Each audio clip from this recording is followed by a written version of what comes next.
Mic check, 1 2. Mic check, 1 2. Can you hear me? Can you hear me? Can you hear me? Can you hear me? Well, it's a bit low, isn't it? It's a bit low. What's going on here? It's a bit low, isn't it? It's a little bit low. I don't know what's going on here. Let me just quickly edit this. It's a little bit low, isn't it? What's on the gain? Okay, the gain's a bit low. Let's go a bit higher. Let's take it to about 16. Let's do it to about 16. How's that going? Is that better? Is that better? Let me know in the stream chat if that's a little bit better. If not, let me just go up to 17 on the little artificial gain. Let's go to 70. It's probably going to sound a bit crackly, but this should do. This should do. This should do. What's going on, people? What's crack-a-lacking? Hope you are good. Hope you are good. It's been a while. Episode number 103. No, 1038. 1308. No, 1038. That's it. 1038. Apologies for the mix up there with the names and the titles. You know how it is. We get it how we get it. We live it how we flipping live it. Big up everybody that's tuning in right now. I appreciate every single one of you. I know it's been a while, but I've been sorting out some life admin stuff. Big up everyone in the stream chat I see below. Big up Quesos Moses. Big up, who's that, Mr. Steal Your Girl? Quesos Moses. AOAZ. Did you cover ABBA's story on RS? No, not yet. That's coming up later, my friend. Not yet. I didn't cover it at all. That will be coming up later. We'll be discussing that later on today. We will be discussing this ABBA story. Don't worry about that, my friend. We shall be discussing that. I promise you, we shall be discussing that. Do I have anything else blocked here? Why's my eyes so messed up today? Alright, cool. I think I'm where I should be. Why you copy? Yeah, I think everything should be okay where it should be. But yeah, what's happening? What's crack-a-lacking? I've just got back from the gym. Had a nice little session over there in the little gymnasium. Feeling sprightly, feeling good, feeling calm, and all of that malarkey. But one thing that was on my mind, actually, you know, I can't see pretty well in these glasses, but we're gonna try and make it work. I really cannot see that well. They're proper shaded. I think they're actually meant for the fucking sun, and here I am wearing them, trying to be fucking cool. But one thing that I did see that I thought was quite entertaining to talk about was this. So, I went to the gym today, right? Had a flipping good time, and on my way to the gym, it's a bit of a walk, but on my way to the gym, I bumped into, or I saw a few people on the street who were having a time of their life because the sun's out in London. It was really nice and sunny earlier today. The sun was out, nice and crisp, nothing too super hot. A bit of a breeze also passing by. So if you're wearing a jacket, you didn't feel like melting. But if you had a t-shirt on, you didn't feel like you had to run home and get a flipping jacket. And you know what I felt like when I was walking down the street? When I was walking down the street, I felt like this guy. Walking down the street. Big up to whoever this guy is. This is a quintessential London's viewing that only happens in the summer. But we rarely get good summers in this fucking country, especially in this city. We rarely get good summers. But this is what the mood can be like in London when the sun's out and everybody's in a good mood. Look at the vibes. Look at this guy's unmatched vibes. Oh, why is that not playing? Why can't I hear that? Oh, that's annoying, isn't it? You see what I mean? Oh, all that fucking build up and then now I can't hear it. What's going on here? Hold on. Yo, did I do something wrong on these fucking settings? Did I do something a bit magabaga? Right now? Yeah, okay, there you go. Now it's playing. Now it's fucking playing. Let's go. Audio OSB. Don't piss me off. Okay, it's playing now. Cool. Let's go. I thought I did something magabaga, but let's go. I'm not magabaga today. I'm a kabaka. Let's fucking go.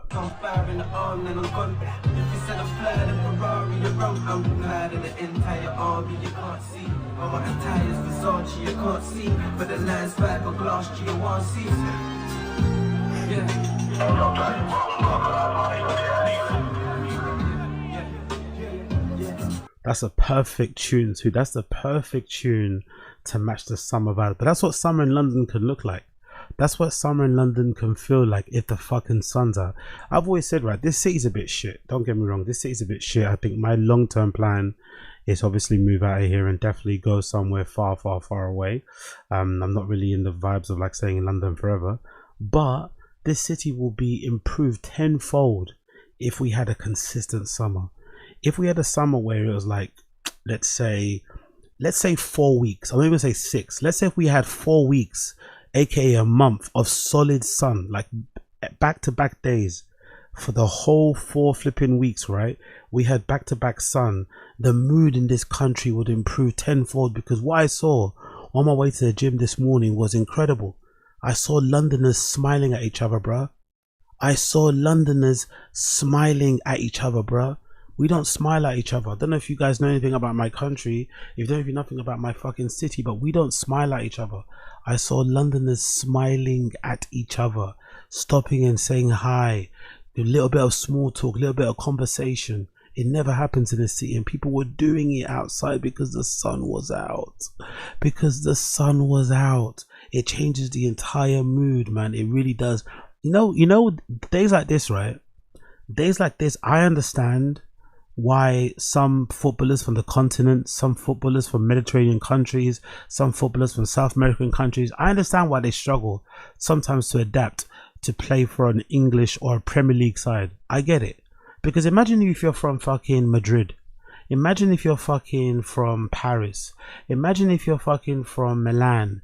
Imagine if you're fucking from Leon in fucking Nicaragua. Imagine if you're fucking from Sao Paulo in Brazil, and you come to London and it's drib and it's drab and it's raining and it's awful, and when the summer comes around it's barely here, and bam, it's over already. You're gonna find it hard to adjust because you're used to having this outdoor life. We don't really have outdoor life here in London because it's always cold and raining. We don't really know how to do this. But look how quickly we adapt. Look how quickly we adapt to outdoor life when the sun's out. We don't really know how to do this. This is not really in our blood, you know, like outdoor, these sort of like open air things aren't really a thing that we do because, you know, it's never that warm enough to do so. But look how quickly we adapt to the vibes. We've got bottles in hand, cups and shit. We're bouncing, we're wobbling, we're having a time of our life, feeling ourselves, fresh trims, line up all done and stuff. Everybody there's having a fucking blast just because they're outside, and you rarely get that. This country, this fucking city would be so much improved. The general mood, like, we'll be able to put up with so much. The cost of living here is high, electricity is fucking through the roof, public transport through the roof, to feed yourself is through the roof. But if there was a possibility that we could have 4 weeks, I'm not asking for 6, I'm just asking for 4 weeks in the summer. I don't care where it is in the months. Just in those summer, which month is in those summer months. If we had 4 weeks of back-to-back sun, it'll be brilliant. What we actually have is, like, today was really nice, right? It's really sunny and really nice. Tomorrow it's probably gonna rain, or it's probably gonna be windy. It's probably gonna be cold. That's a problem. So you can't even reliably make plans, you know. Like if you want to have a barbecue on a Sunday, you know what I mean, there has to be a big asterisk next to it just in case it fucking rains, you know. And no one's really going to come through either because they're also going to be worried it's going to rain. So it makes matters fucking shit. But you know, it was quite nice to see everybody out. I saw a bunch of fucking girls out in fucking cute outfits. I saw a bunch of the mandem out with their fucking fresh trims looking fucking dapper. I saw a bunch of fucking crazy crackheads, which is always a good sign. That's a good summer. When you see the crazy crackheads are just shuffling. I saw a bunch of crazy crackheads just like moving, just like jumping up and down, not even bothering anybody. That's what I thought. That's why I knew the sun's out and we're having a good time. No one's bothering anybody. I saw a bunch of hot girls. Nobody was like catcalling them or saying nonsense. I saw a bunch of hot dudes walking down the street. They weren't even hassling all the ladies. I saw a bunch of crackheads. They were all in their own element. Everyone was in their own little bubble. Everyone had their own little bubble that they were fucking bouncing in and operating in. It was so heartwarming to see. People outside. I saw people sitting on curbs. I saw people sitting on fucking stools. Like, we never do that in this country. We never do this in this city. People just sitting on stools, people watching and shit. Like, oh, this country would be so much improved if we had 4 weeks of back-to-back sun. But alas, we don't. Alas, we fucking don't. What can you do? Absolutely nada. Talking about London, talking about the UK, I don't know who this politician is. I don't really follow politics. You know that. I don't like talking about politics at all on this particular channel or on the random show. I think all that shit is lame and GAY. If you're into that, get into that. But it's not for me. But I did see this on my timeline and I thought to myself, isn't this the most English looking politician you've ever seen? And if you're watching the video, if you're listening, you won't probably be able to tell. But if you're watching this video, I'd like for you to tell me in the stream chat, wherever you are, if you're on Kick, if you're on Twitter, if you're on YouTube, please tell me in the stream chat why I think this guy is the most English looking politician ever. What's the one thing that gives it away that he's English?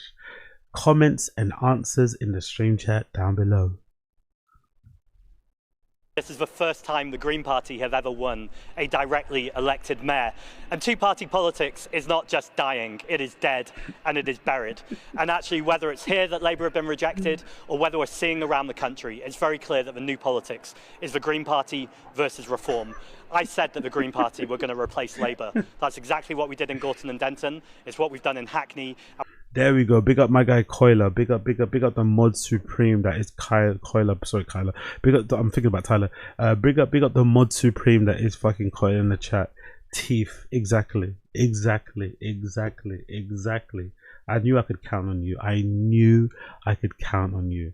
Isn't this the most English looking politician you've ever seen? Look at those fucking gnashes. Look at the gaps in his fucking, like, hopefully I can zoom in. Let's see if I can zoom in. Look at the fucking gaps in his teeth, bruh. Like, can I zoom in anymore? I don't think I can zoom in anymore, can I? Oh yeah, I can. There you go. Look at the gaps in this guy's teeth. Like, this is a politician from this country. Look at it. Look at the zoom. And we're seeing that right across the country. In fact, in almost all of our seats, look at that. Right across the country, whether they're target or non-target, the Green Party vote share is right. I wonder what it is about our country in general. Why do we put up with this? Like, why is that a thing? Because we have really good dentists here, right? Like, we have world-renowned dentists in this country. We have world-renowned dentists in this fucking country. Why do you think we put up with this sort of stuff? Why do you think we put up with this stuff? Why do we, as a country, think it's perfectly okay to go outside looking like this? I know Turkish teeth aren't the answer, right? But Jesus fucking Christ, look at those gnashes. Look at those fucking, I don't know what they are. Like, they look like, you know those Jacob's crack, they look like Jacob's crackers. He's got Jacob's crackers for teeth. That's what he's got. You know the Jacob's crackers, that's what he's got. Jacob's crackers for fucking teeth. And all the gaps. Mamma mia. It's a good result for you here. Labour haven't done quite as disastrously so far as many were expecting. Does that mean that you're not quite as popular as you thought? I think the Labour Party have done a good job of expectation management, and actually the fact they've had a terrible result rather than an existentially bad result, I don't think is particularly good for them. But I'm not interested in just criticising the government. What Zoe has done in Hackney, and we're seeing right across the country, is the Green Party are offering a tangible plan for change alongside hope. That's such a powerful combination. And what I see all across the country are people saying they're feeling hopeful for politics for the first time. Some people, yes, were disillusioned with Labour. I'm sorry, but I can't vote for you if you're fucking suckering thakatash and you got all those gaps in your teeth. Because if you got those gaps in your teeth, I'm thinking you might have gaps in your knowledge. I'm thinking there might be gaps in your policies. I'm thinking there might be gaps in your plans, gaps in your constituency, gaps in your fucking team. I can't vote for an MP. I can't vote for a politician that looks like that. I'm sorry. Maybe I've been too looks maxing, fucking obsessed and stuff and drenched and I don't know. But I don't think I could vote for someone who looks like this. I really don't think I could vote for somebody who looks like this.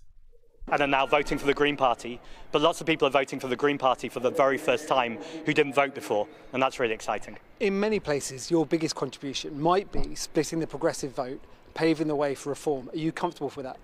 I would reject the idea that the Labour Party are a progressive vote. The Labour Party, since they got into office, have continued austerity. They tried to cut disability benefits. We had more children going into poverty. I don't care.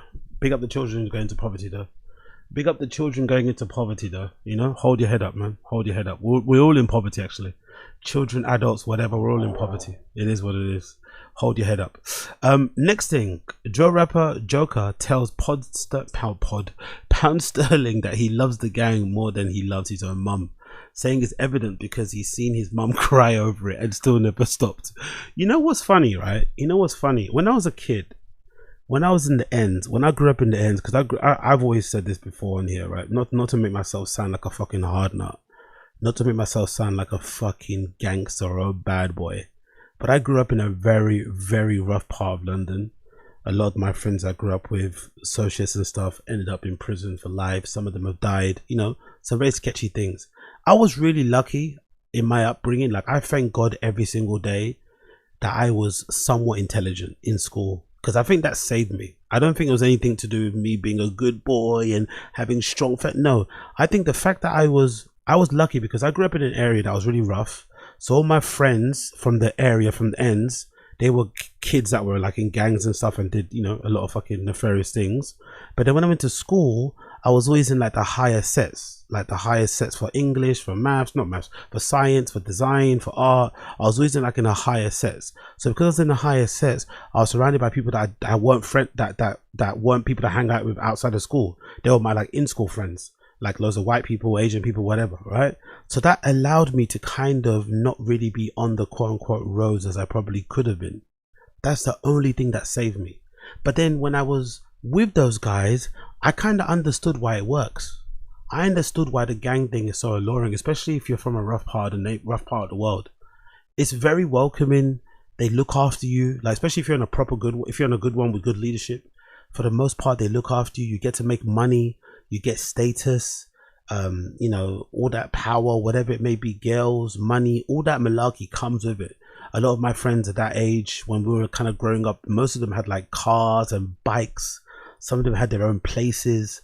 Like if you're from a bad place and there's no other options for you because you got chucked out of school super early, like a lot of those kids that I knew that were into gangs, I remember, do you remember when you were in school and you heard somebody got chucked out of school, you thought their life was over? Do you remember that? I don't know if you guys remember that, but that was a big deal when I was growing up. I was like, oh, you got expelled. You thought that was just them dead, like they might as well just die tomorrow. So a lot of these kids, when they got chucked out and expelled, they had nowhere else to be throughout the day, and all of us were in school, so they had no one to hang out with. So the only way else to go was to be in a gang.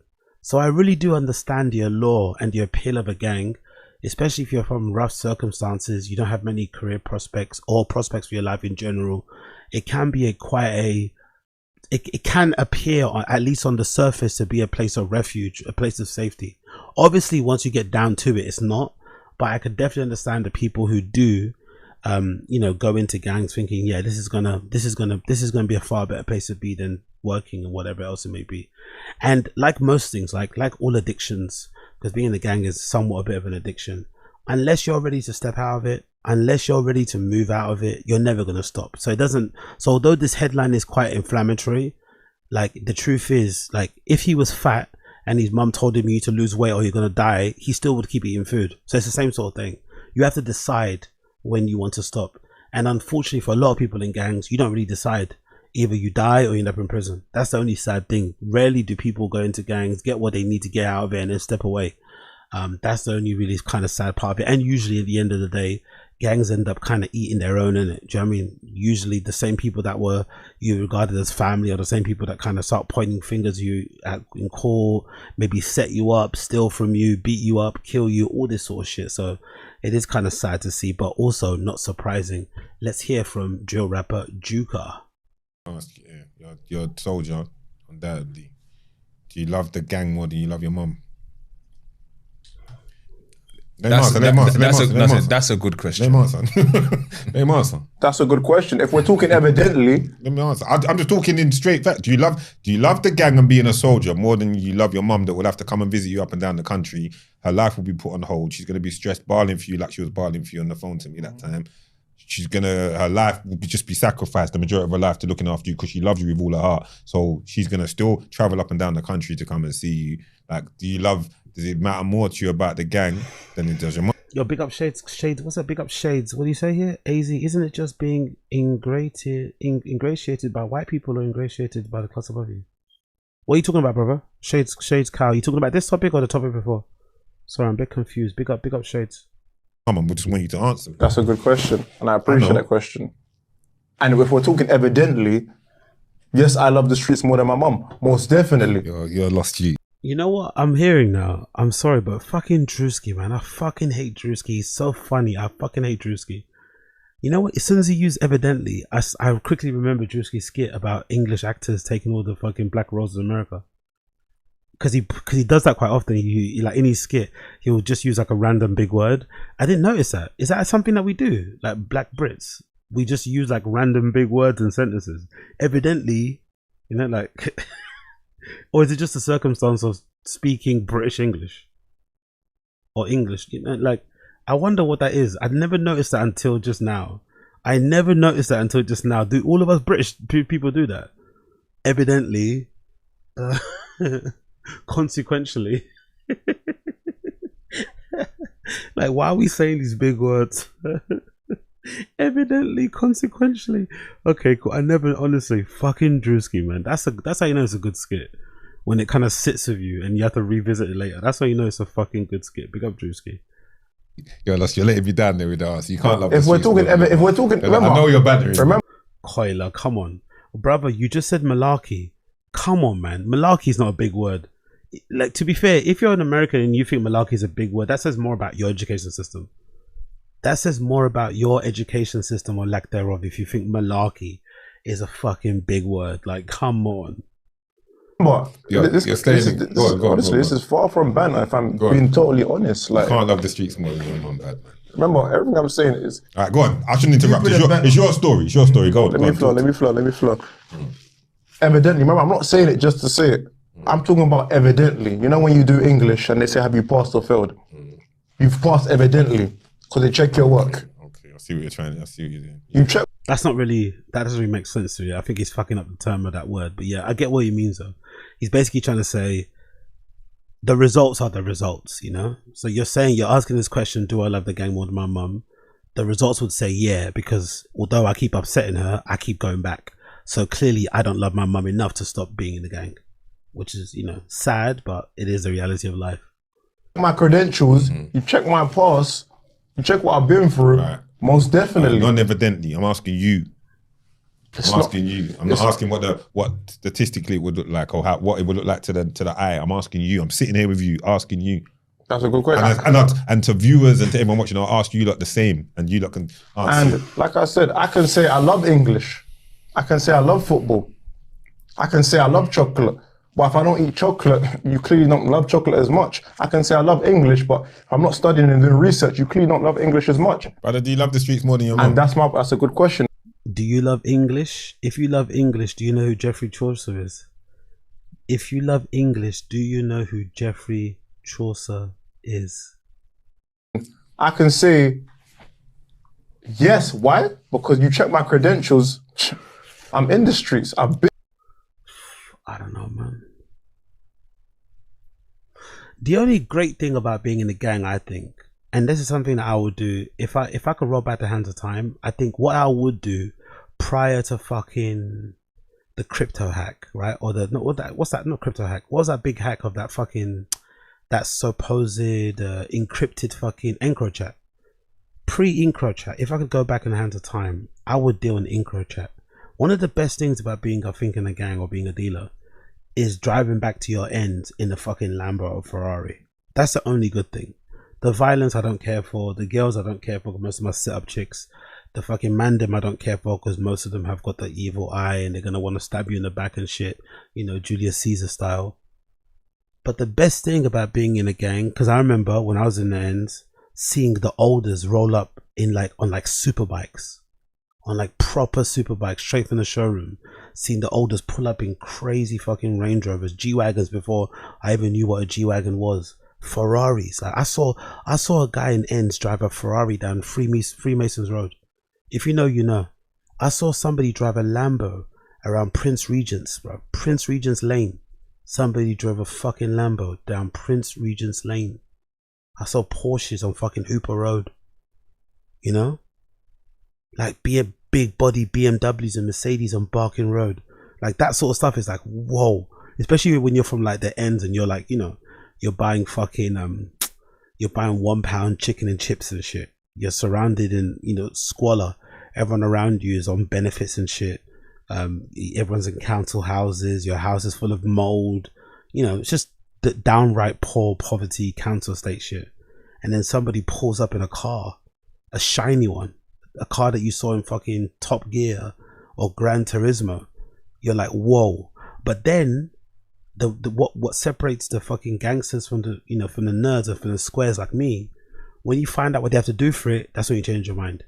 When I found out some of my friends were going country and doing the whole county lines thing and sleeping in trap houses and shotting in fucking Nottingham and Devonshire and all these fucking random places.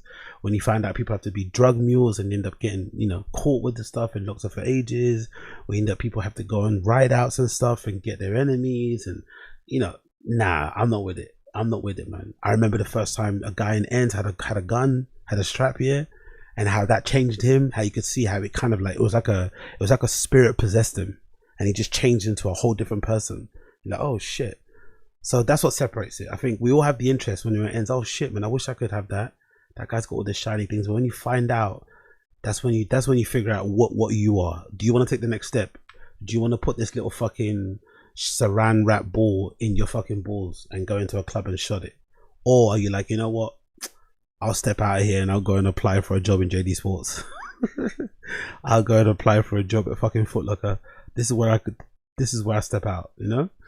But yeah, man, it's kind of grim. I wonder how his mum feels. I wonder how this guy's mum feels. Him saying on a fucking big platform like Pound Sterling's platform that he loves his gang more than he loves his mum. Imagine what the mum must feel like. The mum must feel like she failed. But again, it's not the mum's fault. If the mum feels like she fails, I hope she knows it's not her fault. There's not much you can do for your kids, really. I think people really overestimate the influence parents have, because if you're a bad you're a bad you. No man a fucking. Sometimes I think, for the most part, don't we hear about stories of like kids from like affluent backgrounds who are usually the most dangerous, with 2-parent households? They went to the best boarding school, the best colleges, and they turn into fucking demons.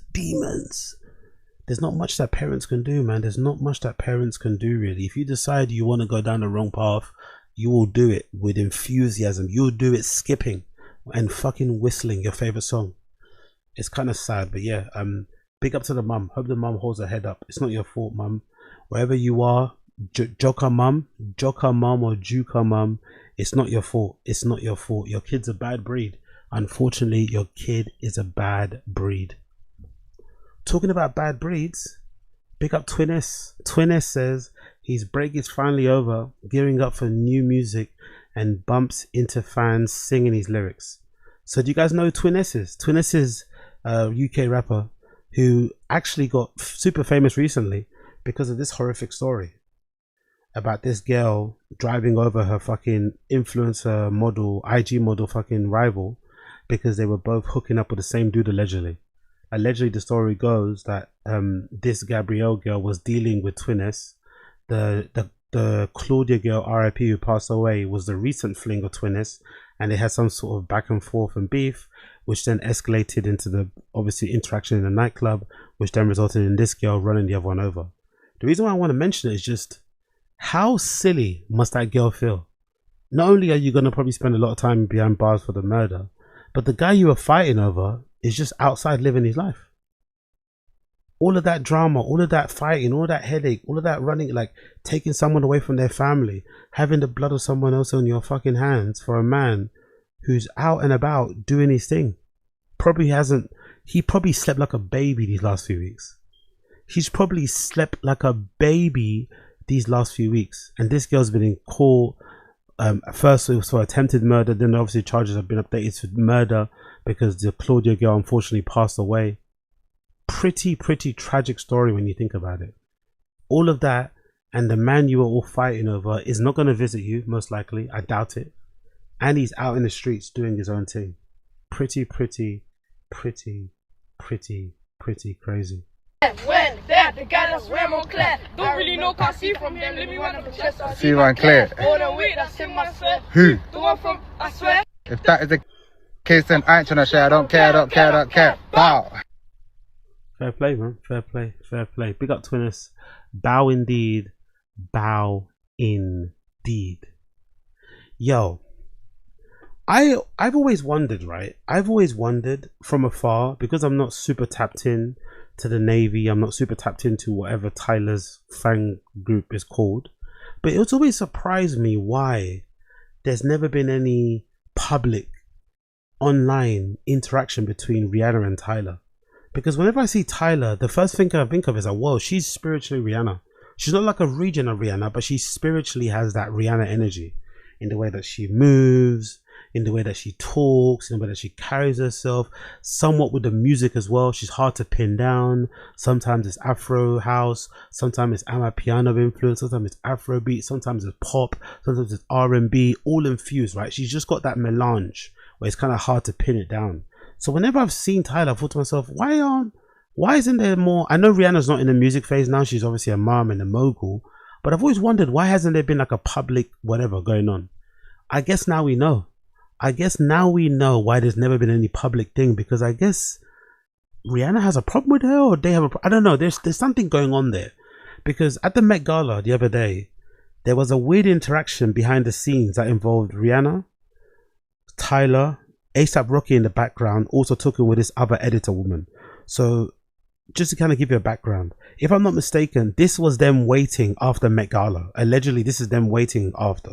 They were waiting to get into their vans. So there's like a waiting area where they all kind of wait for their cabs and their vans to pull up. So as they're waiting for their vans to cabs to pull up, ASAP Rocky gets into a conversation with this lady who I know from, where do I know this lady from? This lady that I know from the Sartorialist? List? I think I know her from the Sartorialist. I forgot where I know her from. But there's this lady I know her from. She's like an Italian lady who used to be a really big street style influencer.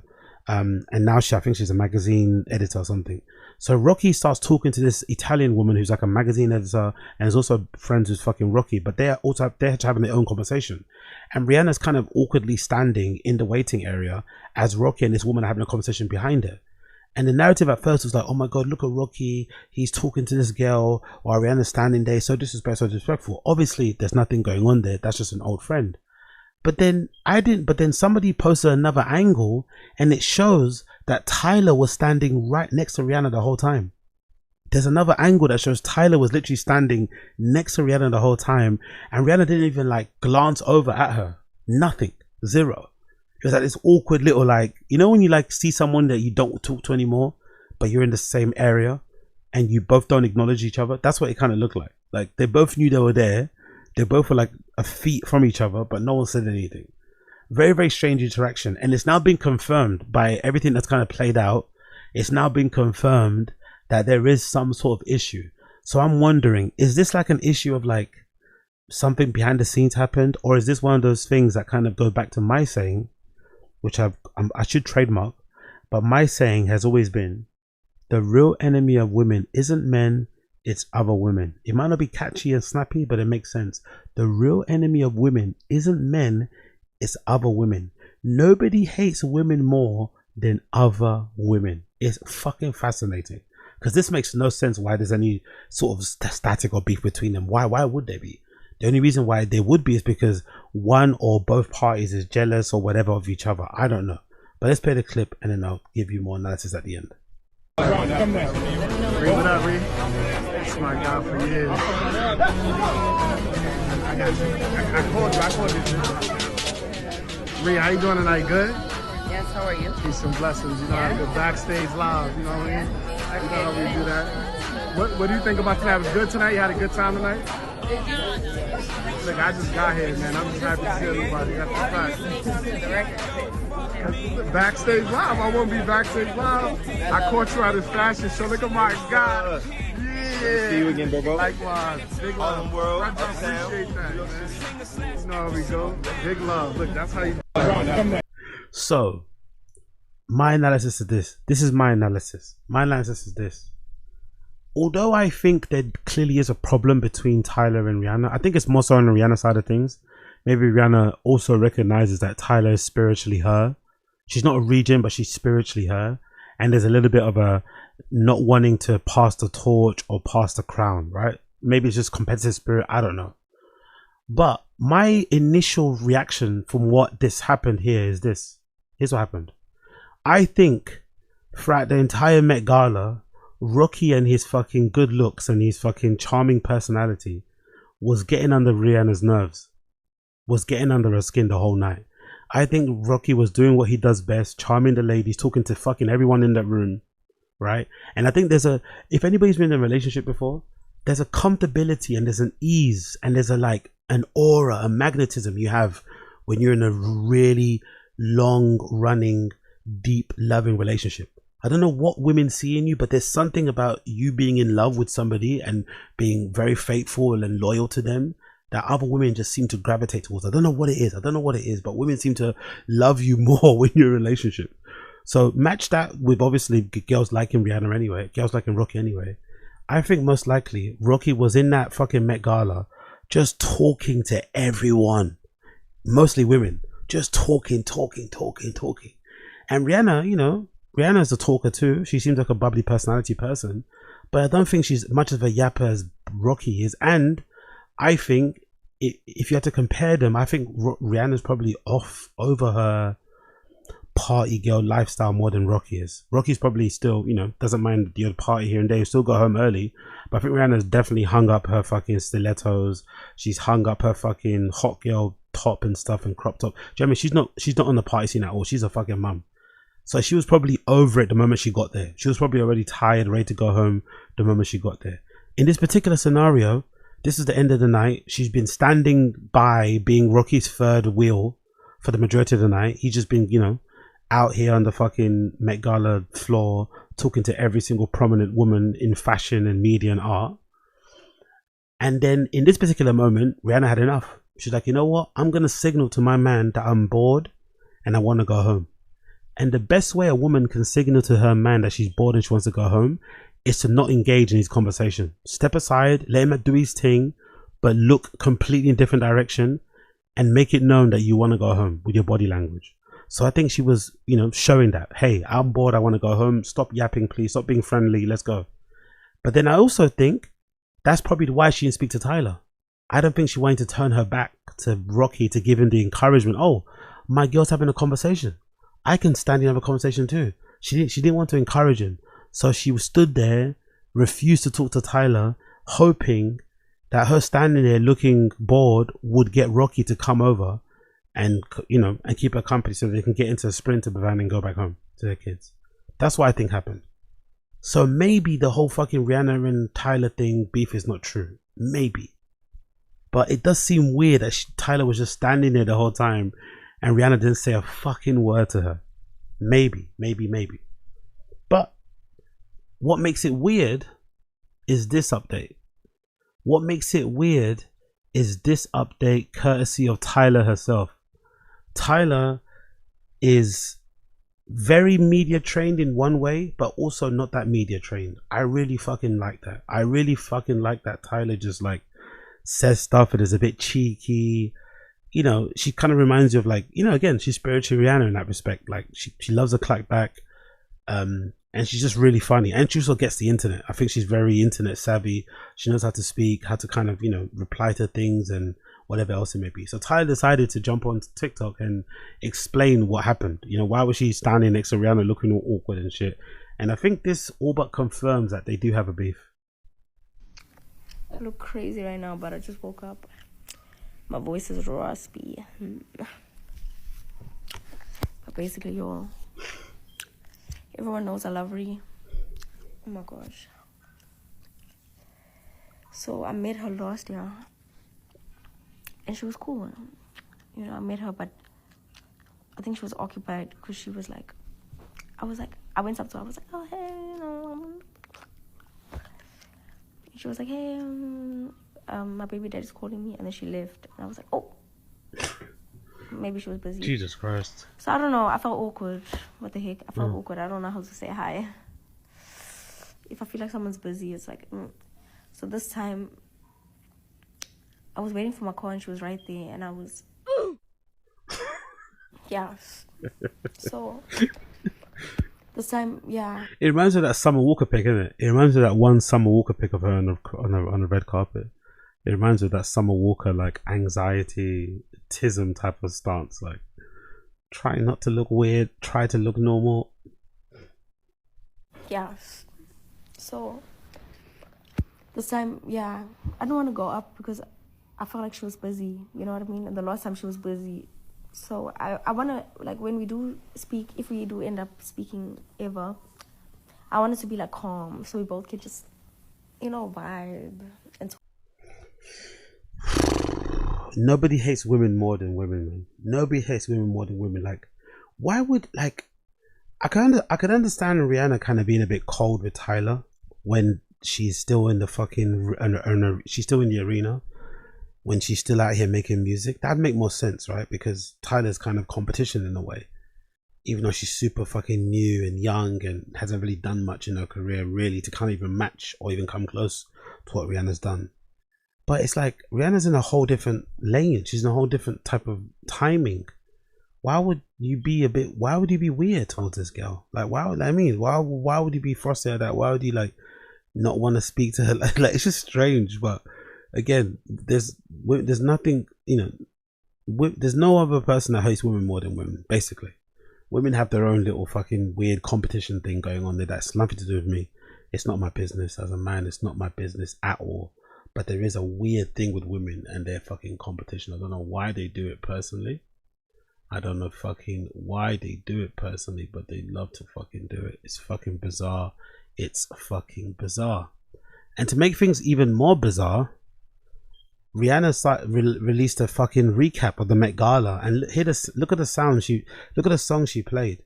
She played a song that is what is it? It's Aya Star, You're Not That Girl or something, right? Or You're That Girl? Or Who's That Girl? I think the song is called Who's That Girl for Aya Star. She played as a fucking song choice, which I think is again another subtle shot towards fucking Tyla. I'd imagine so. What do you think, baby? What was that? Girl, there's no stopping. Who's that girl? Who's that? See? That girl? Who's that girl? Who's that girl? Who's that girl? Who's that girl? Who's that girl? So yeah, could the Who's That Girl be related to her, or could the Who's That Girl be a shot towards Tyla?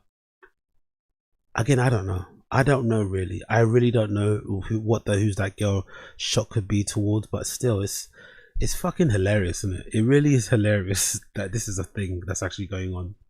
It's absolutely fucking hilarious, but maybe that's just the competitive side of fucking music. Maybe that's just the competitive side of fucking music. It never fucking ends. It never fucking ends. You're always somehow in competition, even when you're not.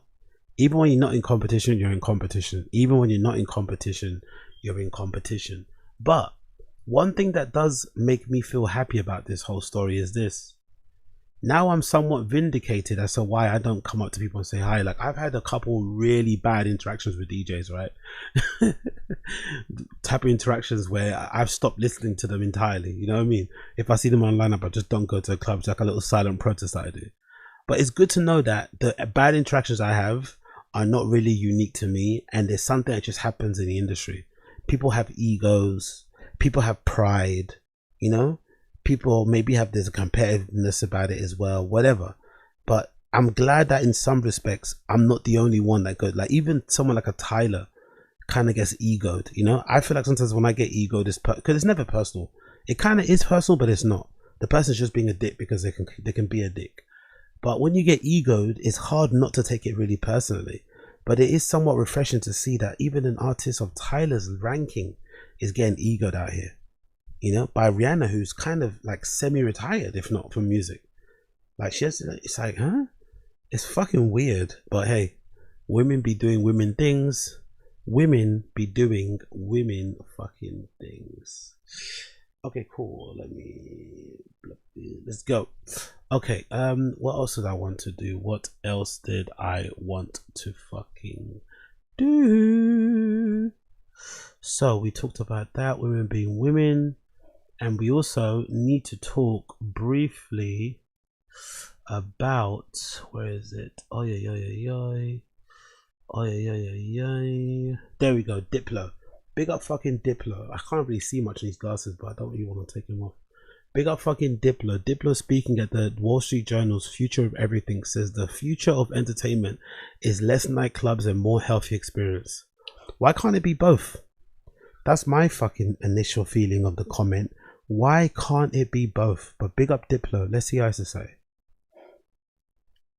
So more peptide shots, fewer tequila shots. Yeah, I think so. What does a club night look like 10 years from now? I think less people go out because they experience a lot of social activities online. Even young people, they don't go to clubs as much anymore, but they will go to experiences like our run club, or the sauna world is exploding. People go to like other shit here in New York, the communities. They go to wellness events. They go to see ambient shows and sound baths. And I think a lot of kids want to have those experiences more and more, and less like want to drink. And they see that there's enough information that's not good.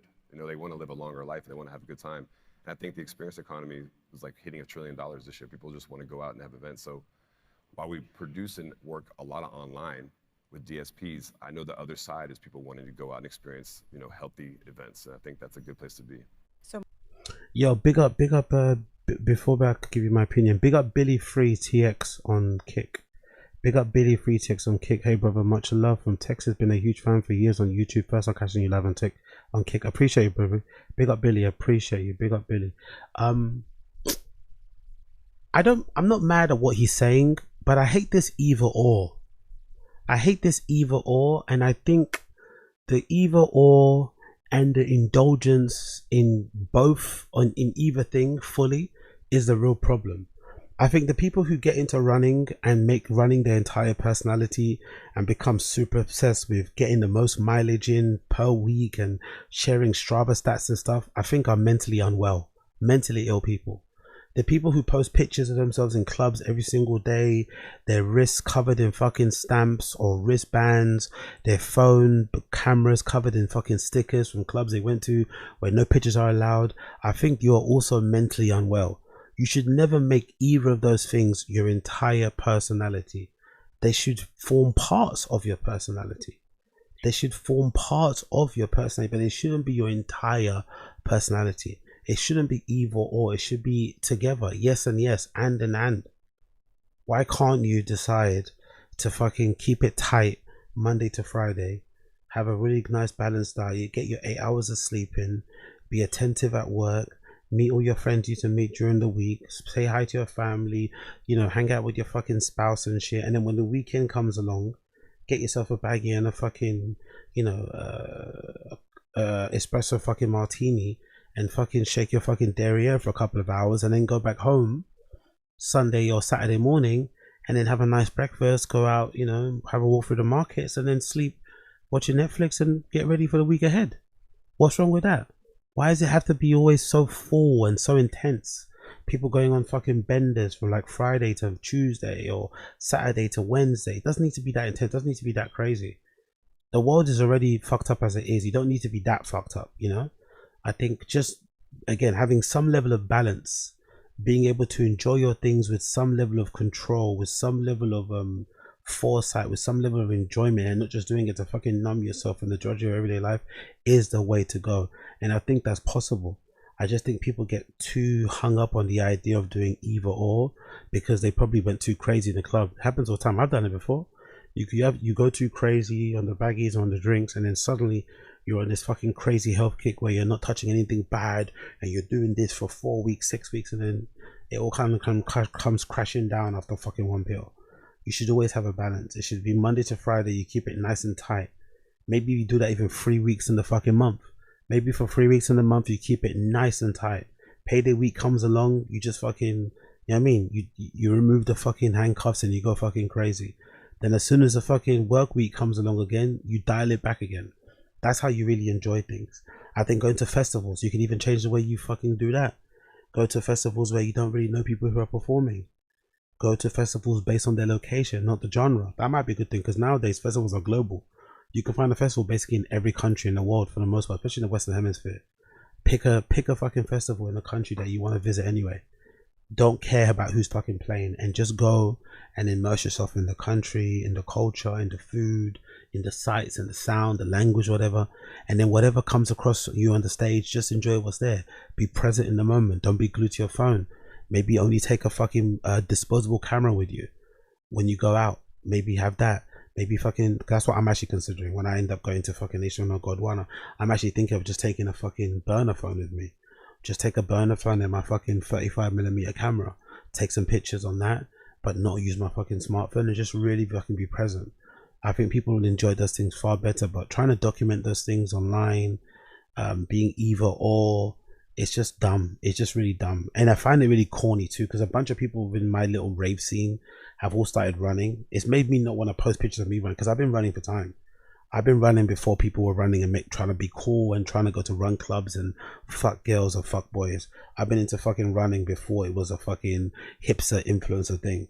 And now everybody in my little rave scene, whatever creative scene, they're all starting running. I've noticed it. Everyone's fucking running. So even I, one of the people that was running from the beginning, you look like a fucking follower or opposer doing it.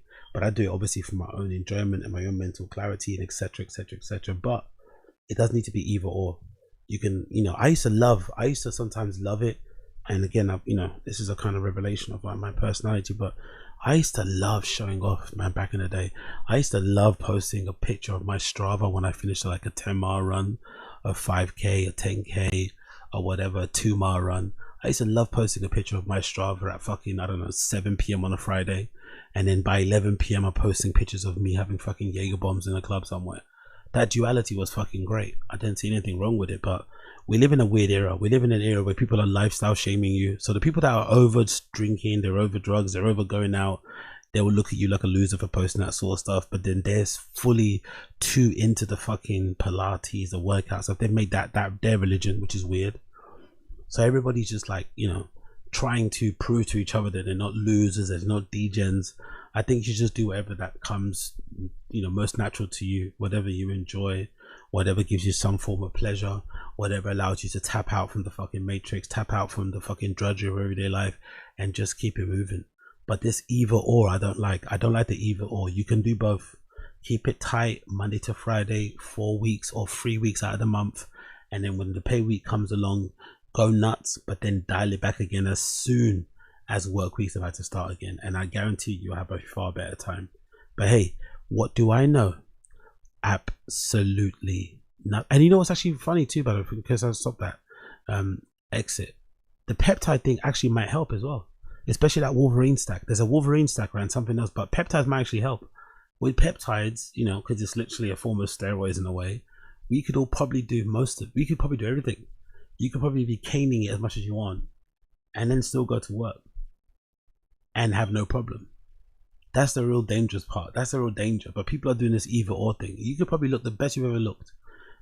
You can look the best you've ever looked on some GLP-1s, on some retatrutide and shit. You know, you could put a Wolverine stack on you and you could look the best you've ever looked whilst you're also on meth. Look at Clavicular. Look at Clavicular. Clavicular might be the most best looking drug addict in the world, no? Is there a better looking drug addict than Clavicular? Is there a better functioning drug addict than Clavicular in the world?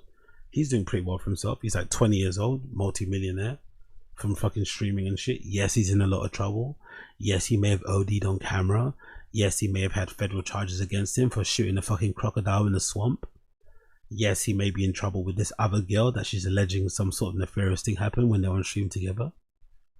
Yes, he may be a puppet of some, you know, Israeli fucking handlers who helped him to open a club, which he pretends is his, but it's not. He's just a front for it. Yes, it's looking like it's kind of all gonna wind down for him, and the fucking fans are already fucking the fires of the flames of his fire are already fucking starting to die down. But he's still maybe the most good-looking functioning drug addict I've ever seen. So maybe there is a possibility that we can do it all. Maybe we can do it all. Maybe we can do it all. Big up Coil and stream chat. I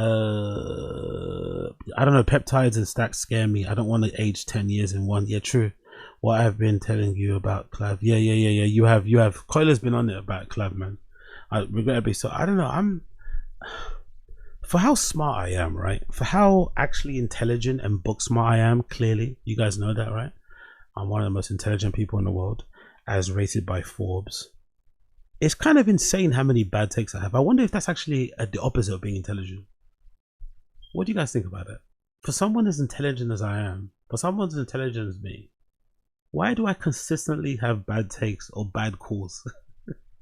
I thought this clapping was going to last a lot longer. I'm not going to lie. I thought this clapping was going to last a lot longer. And he's already sold out. He's sold out so fucking fast. Like, he's sold out so fucking quickly.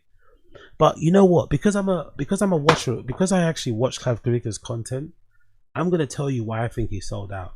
I'm going to tell you why Clavicular sold out and now it's looking like it's over for him. Because I used to be a real fan. I used to actually watch the streams on Kick. I used to be watching them. And I think here's what happened. I think when he did that, when that infamous club night happened, right, with him, Sneako, Andrew Tate, Tristan Tate, Nick Fuentes, the Fresh and Fit guys, when he went to that club in Miami and they played the Kanye HH song, and that resulted in all of the gang getting fucking banned from every fucking nightclub in the world, basically. I think that really rattled Clavicular, because at that time, if you weren't paying attention to his streams, that's when his fame was really starting to ascend. He was going to clubs and women were swarming him. He was literally getting chased through clubs by men and women. You know, obviously men are the worst groupies, so the men were the most annoying. But he was getting chased through nightclubs by women. It was so crazy, and he was loving it. You saw his face coming, like, you know, like you could see his face realizing, oh my god, I'm actually famous. I'm actually got clout. Like this is so cool. He loved it. He was in the clubs doing his drugs, drinking, you know, fucking kissing girls, hooking up with them, all this malarkey. Then as soon as he got banned from all the clubs because he sung along to the HH song, I remember the first few streams after the banning, when he wasn't, you know, he probably didn't think it was true. Oh, this is just some Instagram, this is some internet thing. He was going up to the clubs and he wasn't getting let in. They were like, nah, you can't come in. Every single club was telling him away. Hey, we know who you are. I'm a promoter here. You know I'm your friend. I usually let you in, but I can't. The big boss said you can't come in. Every single club in Miami. And, you know, clubbing is like, even though Clavicular is clearly on the spectrum and maybe struggles in public, you know, clubs are his life force.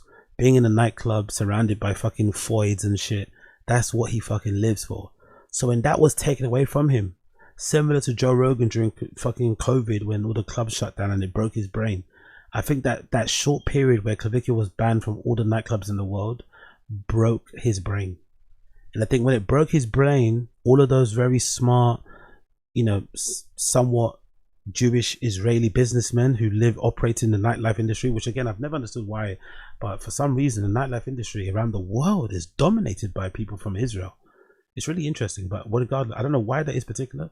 I know they do have a really popular and a really fun techno scene out there in disco. Allegedly, the disco and techno scene and just club scene in general in Israel is really fucking good. But for some reason, around the world, nightlife people are mostly from those parts of the world, and they sniffed blood in the water.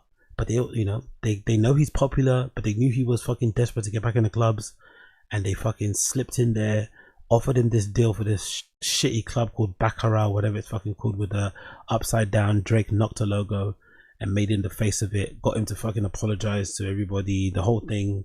The only thing he didn't do is kiss the wall, and eventually he sold out. You know, that's essentially when he started selling out, when he started getting those handlers. It's kind of wild. It's kind of fucking wild how quickly all that shit happened. But I also think that the beginning of the end was there when he started doing the whole OF thing. I'm not gonna lie. I understand why streamers do the OF thing, right? Because if you don't watch these live streams, you wouldn't know. But a lot of these live streams, especially when it comes with girls, it's very like, if you're a woman watching the stream now, most normal women wouldn't be up for just letting a random guy finger blast them on fucking stream. Like, you know, I watched, you know, that, you know, a normal, well-adjusted girl who pays her bills, who pays her taxes, who has a family that loves her, is not going to let some random guy just finger bang her in the club. If that's going to happen on stream, it's definitely going to be a girl that's on OF, right? Someone that works in the adult industry or can classify themselves as a sex worker. So that's become a real prevalent part of streaming, because, you know, normal girls don't want to, you know, debase themselves on stream. So a lot of these streamers have to start relying on OnlyFans girls. But the crowd, the viewers, hate OnlyFans girls. The crowd and the viewers of these streamers absolutely detest putting money, giving attention to OnlyFans girls. So they have to try and pretend and hide the fact that the girls they have on stream are not on OnlyFans. So I think that was also the beginning of the Clavicular. Because all those foys, all of those fucking skinny blonde haired girls, they weren't just girls he was finding randomly on the street. They were fucking OF girls that he was signed up to, or he had signed onto his agency, where he took a portion of their fucking earnings and shit for having them on the stream. And that again became the beginning of there. Because at the beginning it was just him going to clubs. It was just him looksmaxing, giving tips, doing ratings, going to clubs and testing his material. Basically testing his face in public. It was fucking brutal to watch because Clavicula's got no game, right? He literally just stand in front of a girl hoping that she thinks he's hot enough to let him fuck her. But that was the fun bit of it. Now it's turned into this whole weird thing with that shitty club baccarat, with the made up fucking beefs and stuff, with the horrible things like shooting that gator in the swamp, just like callous, unnecessary nonsense. And yeah, man, it's over before it started. It's over before it started with Clavicular. Anyway, you guys saying in the stream chat? What are you guys saying in here? We've been telling you about Clav. The clip of Clav telling girls she was only there to smash and needed to leave in front of everyone gave me permanent ick. Sneako easily throttling competition before he just let Fauzi go crazy alone. Yeah. Yeah, and also Sneako thing. Sneako confirming, like, let's actually get that one up and then I'll just continue the next topic. The Sneako thing is always weird. Like why? I don't understand. Maybe I do understand it, but the lying with these people is so bizarre. So have you guys seen this, right? So there was a clip going around. There was a post going around, an actual news article from Sky Australia. I believed it anyway. I believed it when it came out. There was an article, there was a news clip from Sky Australia showing this lady on Sky, basically telling the audience that, you know, Sneako was in the country and basically urging the MP or politicians to basically ban him. And eventually, I think 6 hours later, whoever is the leader there in Australia, MP, Labour, I don't know who it was, basically declared that Sneako's visa was rescinded and he has been banned permanently from ever visiting Australia. Like, he would never be permitted ever to step foot in that country. Because I think he passed through because he was in Philippines or somewhere like that, right? So he passed over there on a one stop. I think he didn't even stream, but I think he didn't stream because he knew if he streamed, he would have got kicked out earlier. So he kind of slipped in there. But then when it was announced, he was on social media saying, "Oh, I didn't get kicked out. Actually, I'm not banned." It was like a whole. It's like, what is this denying of reality? Like, why do people do this thing where they kind of like? It's like they're denying reality. It's like the reality is. It's not like it is what it is. You got banned because you sung along to the song. It is what it is. It's a bit shitty, but it is what it is. And now later on, because obviously there's loads of news stories confirming the fact that he actually has been banned. He now comes out and admits, "Yeah, I have been banned from visiting Australia again." It's like, we knew that from the beginning though. Why are you lying about it? Weird guy. I'll be straight up. I wasn't deported. That's all a straight up lie. But I was issued a lifetime ban from Australia, and I'll detail why. They gave me a lot of reasons. So it's pretty funny that that's my life. But I didn't even stream there. And I got a lifetime ban. That is true. The media did this whole outrage. I didn't even stream there. I was just existing. I was just chill. I'm just chilling. I just was there existing. I didn't stream. I didn't do anything. I made some vlogs out there. You guys seem to like it, with the Muslim Undertaker, detailing funerals. And then I get banned from Australia. And I'll show you. I'm going to read all of this stuff. There's, you know, they gave me, I don't know if I could show the whole email because they did say certain things. I don't want to get sued or whatever, but it's basically called a character ban. So I didn't commit any crimes. I'm not a criminal. I've never been convicted of a crime. But they gave me a character ban. So my character is not fit for Australia to issue. So they revoked my visa and they said, "You can't come back. You cannot come back to Australia." So there you go. Well, I saw a kangaroo and I saw the Opera House, so I'm good. I don't really need to go back. I got to meet Eddie. Shout out to Eddie, the CEO of Kick. That was great. I'm not going to slap the steak logo in the corner. Not going to do that. He didn't ask me to. But it was a good talk. And I met some other employees. I played them in ping pong. I beat them. I won. There was a Patreon vlog. Maybe you guys saw some of that. I reckon you could slap the steak logo and get you unbanned from Australia. Come on, mate. If you want to come back to Australia, slap the steak logo. I can't do it. But I don't need to. I mean, it is what it is. I saw a kangaroo. I saw a koala. I went to the zoo. I saw the Opera House, took a photo. So, like, everyone in that video who took part in that fucking nightclub video where they were singing along to the Kanye song has come out looking so shit, so lame. Like, no one's standing on business. That song, I don't think, is any sort of representation or indication that you are an anti-Semite, that you are a Nazi. It's just a fucking silly, stupid song. It's really offensive, don't get me wrong. But I don't think singing along to that song in a nightclub should make people believe that you're in love with fucking, you know, HH. Or AH, right? AH. But it's really funny how these supposed edgy guys, these guys that supposedly live outside of the matrix, right? As soon as they got dealt with some real life consequences for their actions, they all fucking tucked tail and run. None of them stood on business. This guy essentially is like complaining and crying, acting like I did nothing wrong. Why would I be bad? It's like, brother, you sung along to that song with your whole fucking chest. What did you expect would happen? You know? Like, none of them are standing on business. It's actually kind of crazy. None of them are standing on business. Like, that is what happens. You don't cry. You have to just accept it and keep it fucking moving. You sung along to that fucking stupid song, and now you're banned from an entire country because your character is not of like this. Your character is not worthy enough to enter. Don't get me wrong. Australia do have some pretty tight visa restrictions and stuff, right? Australia is a really hard place to get in. Like, I knew Australia is a hard place. Like, this is going to show you how much of a fucking DJ I am. I knew Australia is not a place to run up to the ramp and play in. When I found out from a lot of people, because when I was going on my whole little holiday thing and backpacking thing, I'd always stay in hostels. And if you ever stay in hostels, you'll always bump into an Australian guy, right? Australian dudes are very well traveled. They probably don't. The only people that come close to, beating Australian guys when it comes to traveling might be like Nigerians. But Australians, for the most part, you'll find them in every part of the world. Australians know how to travel. So you always bump into an Australian, and always bump into an Australian, for the most part, in my experience at least anyway. Australians know how to drink, and they know how to fucking sniff. They know how to locate baggies, and they know where to go to get a good beer. So whenever I bump into an Australian, they'd always tell me about how expensive it was to get whatever over there in fucking Australia. And I remember one time, one guy telling me it was like $300 a gram. It was like $300 a gram allegedly over there, which makes sense because it's so hard to smuggle anything in there. The restrictions are so tight. If you do manage to get something through, they fucking jack the price up. Yes, I know the cost of living there is also expensive, but I think because it's so hard to get anything through there, like anything, even like fucking exotic fish and fruit and shit, it's no surprise that if you do manage to smuggle anything in, they fucking jack the prices up to like $300, $350 a gram, crazy fucking prices. So with those type of restrictions, it's no surprise that they would see him singing along to that song in the nightclub and be like, you know what, you're not coming into our country, mate. You're not coming into our fucking country, mate. But I don't know.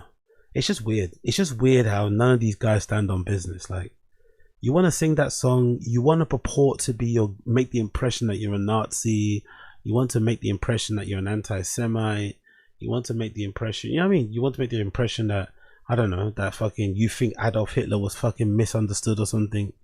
And then once the consequences of your actions meet you in the face, then you suddenly change your tune. You know? It's I don't know, these guys are all, they're all like, I just find it interesting how if you're a fan of these kind of guys, you have to be kind of a bit put off by this. How can you be a fan of these guys when they allegedly stand on business but not really? You know? They allegedly stand on business but not really. These guys are the worst, man. These guys are the fucking worst. But hey, maybe we are all the worst. Maybe we are all the fucking worst. Oh yeah, quick one as well. Big up ASAP Rocky.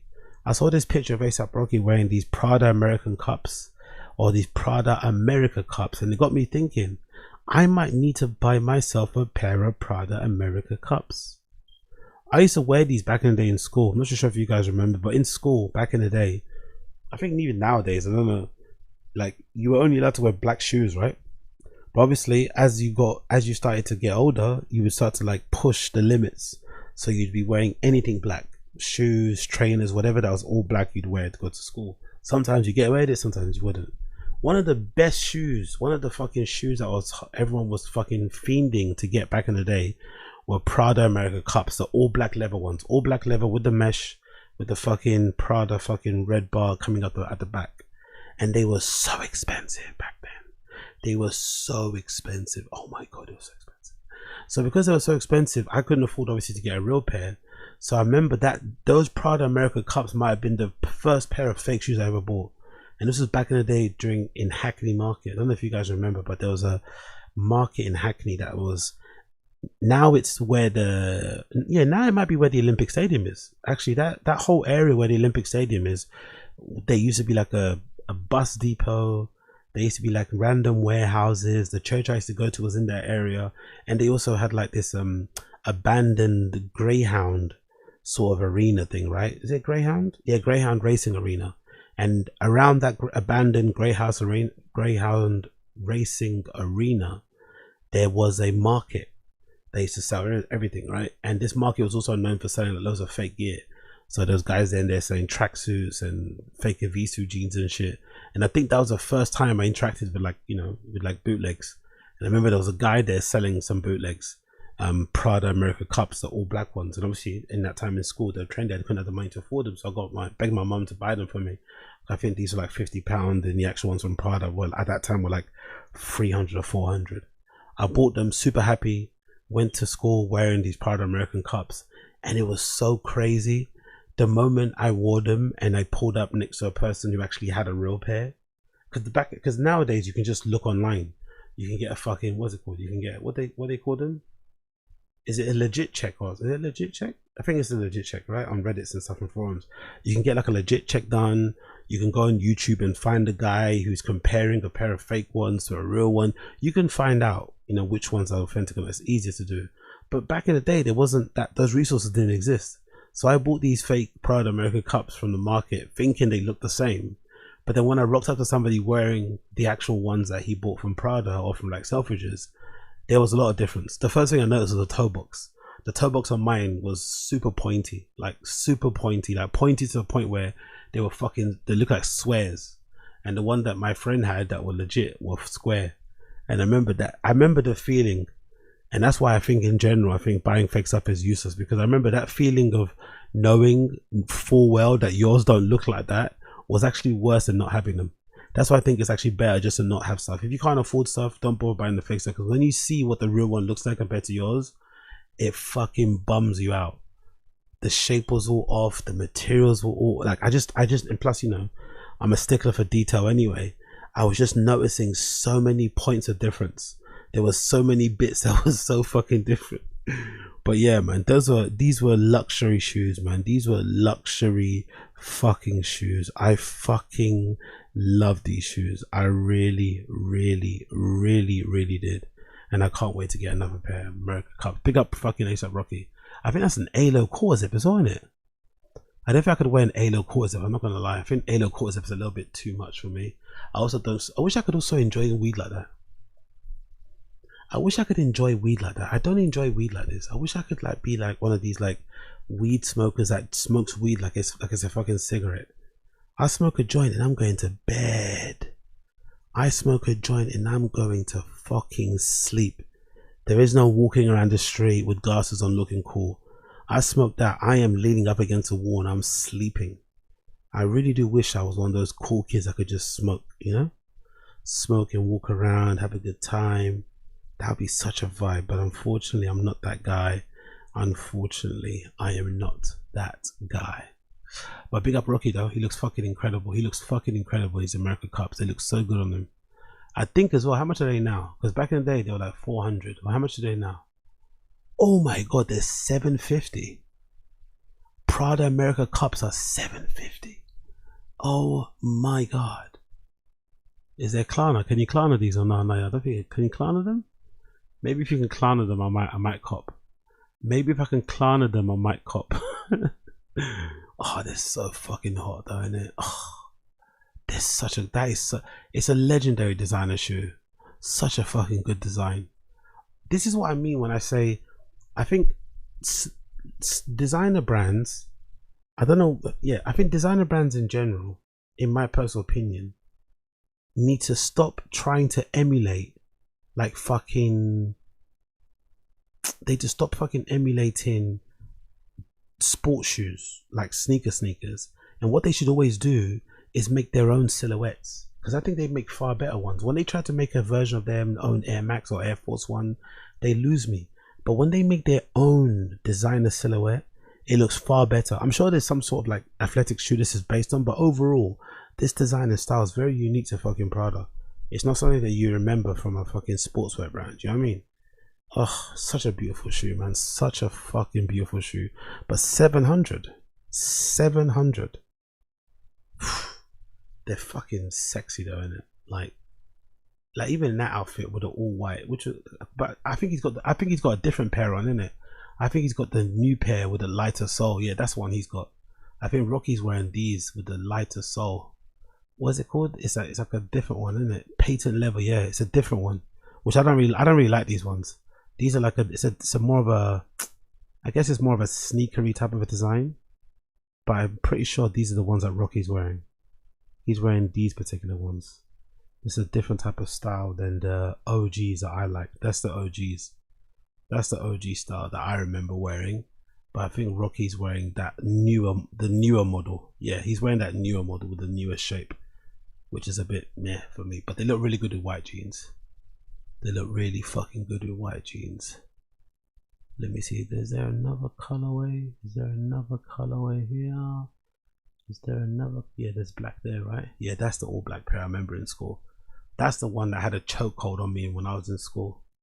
These ones had a chokehold on me when I was in school. These had a fucking chokehold on my life when I was in school. Oh my god. I love these so fucking much. I love these so fucking much. You do not understand how much I was in love with these shoes in school. Like, kids in my school were wearing real ones of these. You know? That's how you know. I don't know. The things people do for their parents. I think if I had kids and they came back home and asked me to buy them a pair of $700 shoes to wear for school, I'd tell them to fucking leave the house. Go get adopted, man. Fuck out of here. Like, but everyone, that's what you wanted. You wanted people to. This was the original Louboutin. You know Louboutins with the fucking red sole. This was the original wanting to have a shoe like Louboutin, because you wanted people to kind of look behind and see that little red fucking bar with the Prada logo on it. That was the original thing that you wanted. So fucking hard, man. Oh, such a sexy shoe. So fucking good. I'm actually surprised that Prada don't do more collaborations with this shoe, you know. Given its fucking streetwear, menswear sort of tie-ins, I wonder why Prada don't do more collaborations. Like, I could, first off in my head, I think Palace would rock this.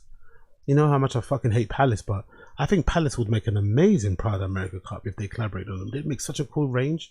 Imagine if they was able to make a full fucking line of America Cups. I think fucking Palace would kill it with Prada American Cups. They would fucking kill it. So I wonder why they don't let people collaborate on them. Or they don't do them anyway. I wonder why. Interesting. Anyway, moving on.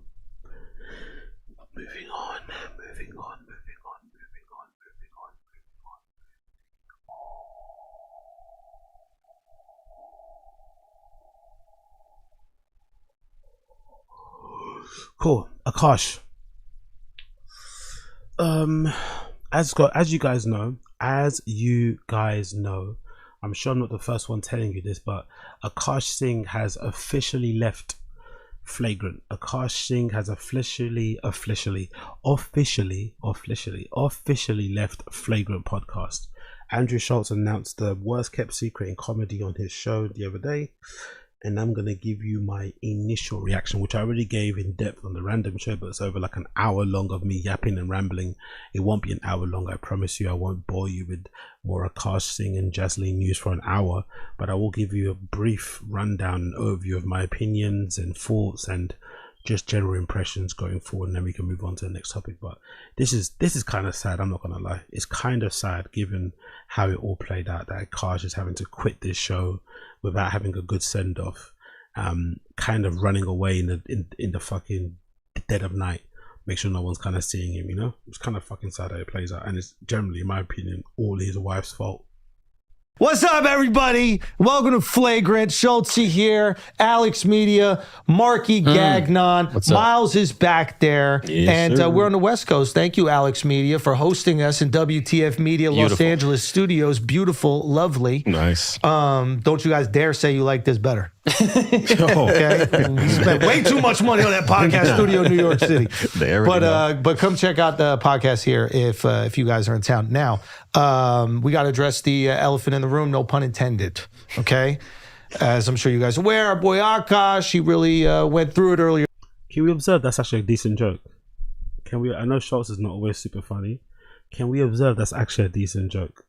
We've got to discuss the elephant in the room. No pun intended. Given this as topic regarding Akaash being from India, elephants. I think it's a really good joke. I think that was a really funny, quick little, really funny little joke there. Big up Andrew Schulz. This year showed amazing resilience and, selling out Radio City recently, setting records in Toronto, just crushing stand-up around the globe, and literally just like living the dreams that he would tell me about at 2 a.m. when we're eating fucking egg sandwiches at Veselka. So it's been amazing to see, but the experience has put things in perspective for him. And he has made the decision to focus all of his energy on stand-up. He is going to be stepping away from the pod. It is bittersweet. We wish that he did not want to do that. But at the same time, it's very hard not to root for your friend, literally living his dreams. And if he feels he's got to give everything to that, then that's exactly what he's got to do. And we're going to rock with him. We hope you guys continue to rock with him. Go check out the show. We saw the show, Radio City. It's phenomenal. You guys should absolutely go check it out. AkaashSingh.com for tickets. So we just wanted to, clear the air. Akaash hasn't been on the pod for a while. We thought it was time that we, talk to you guys about it.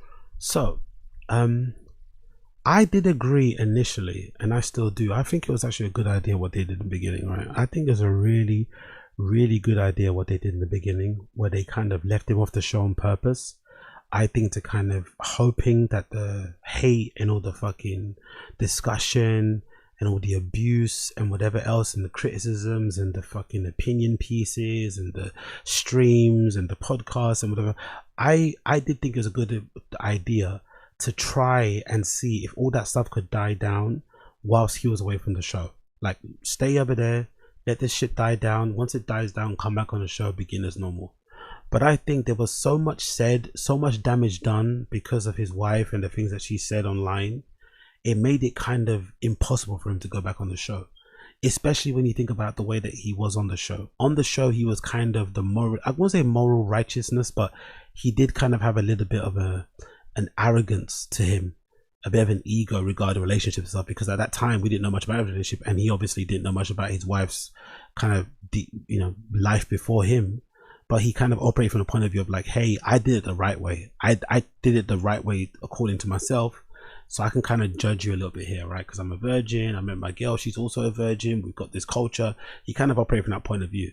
So I guess if you play that role on the show, and then your wife comes out and says things that kind of go against the things that you're purportedly stand for, it's going to be hard for you to kind of continue doing the show.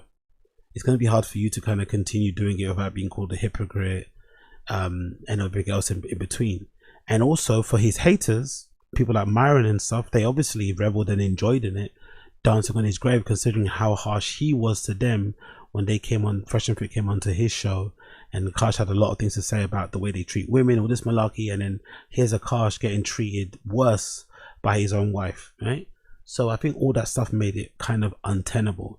But I just think in general, their dynamic also probably didn't help. I have a feeling, again, I don't know nothing. I know absolutely zero. I'm just a fucking random IC3 black male in fucking London chatting out my fucking ass. But I have a feeling that Akaash's actual friends and Akaash's co-hosts, people like this, they've all not liked that girl anyway. They've never liked that girl. They've never liked Jasleen. Then they got married. They had to kind of put up with it. But when this kind of got blown up, they were put in a weird position too, because they obviously never liked her anyway.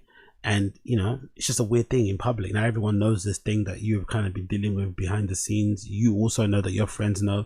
It just made it weird. So I think in general, apart from his wife just making it untenable for him to go back on the show, I think that whole thing also affected his relationship with these guys.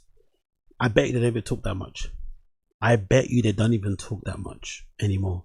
And it's all fucking Jasleen's fault. Legitimately. I think in this scenario, Akaash did nothing wrong but fall in love. We all know Jasleen's a piece of POS, and she probably is very fortunate that Akaash seems to have no real sense of self-worth and is maybe a bit insecure and probably feels like he can't get anyone better than her. We all know Jasleen's a piece of shit, and most normal sane guys would have left her a long time ago. But it's not, we can't really blame Akaash for falling in love, man. Sometimes you fall in love with people and you just can't help it, you just can't help it, even if the person's bad for you. And you have to maybe go through pain. Sometimes it works out, but no one can really tell you about them. No one can really convince you to leave them.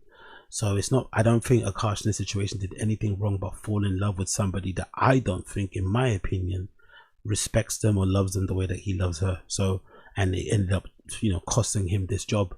Now, the one silver lining, according to my comments, I don't know if this is true, but according to somebody in my comments, I forgot your name, apologies. According to somebody in my comments on the random show, it is being alleged, there is a rumor going around that the Flagrant boys have agreed to give Akaash 30% of whatever they make on Patreon, whatever they make on fucking YouTube for the next 6 months to fucking Akaash, even though he's not on the show. So maybe it worked out how it needs to work out, you know? He doesn't feel comfortable being on the show long term, but they're actually still his friends. They know the contribution he made to the show, so they're still gonna give him some money. That's what I heard. He's still gonna get some money for the last 6 months or so to kind of tie him over, whatever, maybe help him out, you know? Because some people say, oh, his comedy's going really well, of course he's gonna leave the show. I don't think that makes sense, because there's no guarantee this comedy spike that he's going through is going to last forever. Yes, he sold that Radio City Music Hall, but it doesn't mean it's going to go on to suddenly do Madison Square Garden. And even if he does that, it doesn't mean it's going to last forever. Also, you're going to have, you know, peaks and valleys. So sometimes having a pod is a good thing to kind of keep the interest going, to market yourself, to keep your fucking fans aware of your next show. It's not a bad thing. It's like keeps you in the algorithm. So the fact that he's not on a show is going to harm him. Now, there could be a possibility. I did consider this the other day. There could be a really scary possibility. He could quit. He could have maybe quit Flagrant, so he could then go and start his own show with fucking Jasleen. There is a possibility that we might see Akaash and Jasleen on the screen together doing some sort of relationship podcast, young marriage podcast, brown people in New York, metropolitan. I don't know. I could see that happening. I could see Akaash and Jasleen having some horrible fucking podcast together. But all in all, I think it's for the best that Akaash left. I can't imagine how uncomfortable it must have been the day after all those videos of Jasleen talking about popping her pussy drops on the timeline. I can't imagine how bad all those videos were for him to deal with. I cannot imagine. I cannot fucking imagine. Yo, big up Space Guy, I appreciate you. New flat decor fund. Big up Space Guy, I appreciate you. Thank you for this.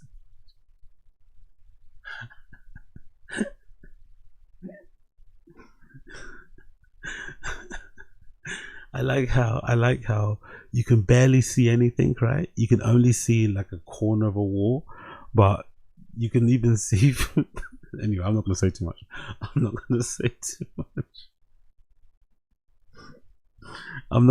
much. You can barely see what's there, but a big up Space Guy. You can barely see, but what you can see, here, have something. Yeah, here's some shekels, sir.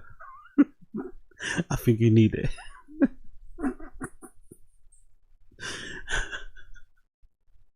You guys are the fucking worst, honestly. I love and hate you guys so much. I love and hate you guys so much. You can barely see anything, but like, hey, yo, I can tell by the shine. Oh, big up Space Guy. I appreciate you. You threw me off there. Anyway, yeah, Akaash has left. Jasleen is at fault. Allegedly, Flagrant are gonna pay Akaash 30% of the Patreon and the YouTube for the next 6 months to hold him over. Now, that's a nice gesture, but the fact that they're paying him, to me, is also proof that the stand-up comedy money ain't gonna be the one that's gonna hold him down for the most part, especially given the way that Jasleen spends money. So again, it's more proof that he wouldn't have ever left that show and focused on his comedy if Jasleen didn't open her mouth about popping a pussy in college. I don't think there's a scenario where he would have ever left that show if Jasleen's clips never went viral. But hey, it is what it is. It is what it is. Big up aside disease. I ain't gonna read that.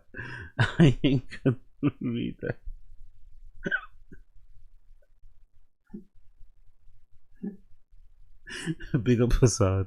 I ain't gonna read that. Big up Assad disease. I ain't reading that. But let's rock.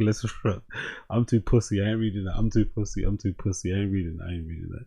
Let's continue. So yeah, what's Akaash said since then? Has Akaash said anything since then? Has Akaash posted any goodbyes to Flagrant crew? Nothing, right? What's Akaash posted? Akaash uncle, Seema auntie. Matchmaking the perfect Punjabi. So maybe he might be alright. Like I said, you know, he might be okay, you know. He might be okay in the future. Because it seems like he's gonna double down super hard on this like hacky Indian fucking lane. This Indian Pakistani fucking comedy lane. I think so. I think he's gonna double down on this. He's gonna be perfectly fine. I can't, like I said on a random show, I can't think of a single hacky comedian that does like racial jokes that is poor. Can you guys think of a single comedian that does racial jokes that's poor? I can't think of one. They all make good money. They all make good fucking money. So I think you'll be fine. Living, dude? I'm an airside operations manager. Are you in a relationship? No. Oh, you seem so sweet. How old are you, man? Turning 21 next week. Where are you from in Punjab? From Jalandhar. Jalandhar? That's where my wife's family is from. What are you looking for in a BB? Someone who has a goal in life. That was such a nice answer. I didn't even think you thought about a fat ass or nothing like that. What's your name? Preet. What's your name? Saj Preet. Hey, you ain't gotta do that shit. Did you hear how many motherfuckers are from Jalandhar in the audience? You can say your full name. Any girls around here, 21, maybe, okay, that was a woo. Tell me about yourself, miss. Where did that go? Anybody else willing to be brave for Preet? He's a fucking handsome kid, dude. I'm looking at him. Fake job, but it's okay. 21, it don't matter. I make $150,000 a year. You make $150,000 a year? Now I bet some of you bitches want to woo, don't you? Some of y'all ready to get loud now, ain't you? Fuck me, you're right, Preet. You make good money. You got a real job at 21, $150,000 a year. Ladies, anybody? So who you pointing at? What's her ambition? That's what we start with. I'm not Simandi. I don't just set this motherfucker up with anybody on earth. And then they're like, I think she's ugly. And like, it's okay. They should be tripping me out. You don't give a fuck about them liking each other at all. I'm not that guy. Akaash uncle is much better than Seema auntie.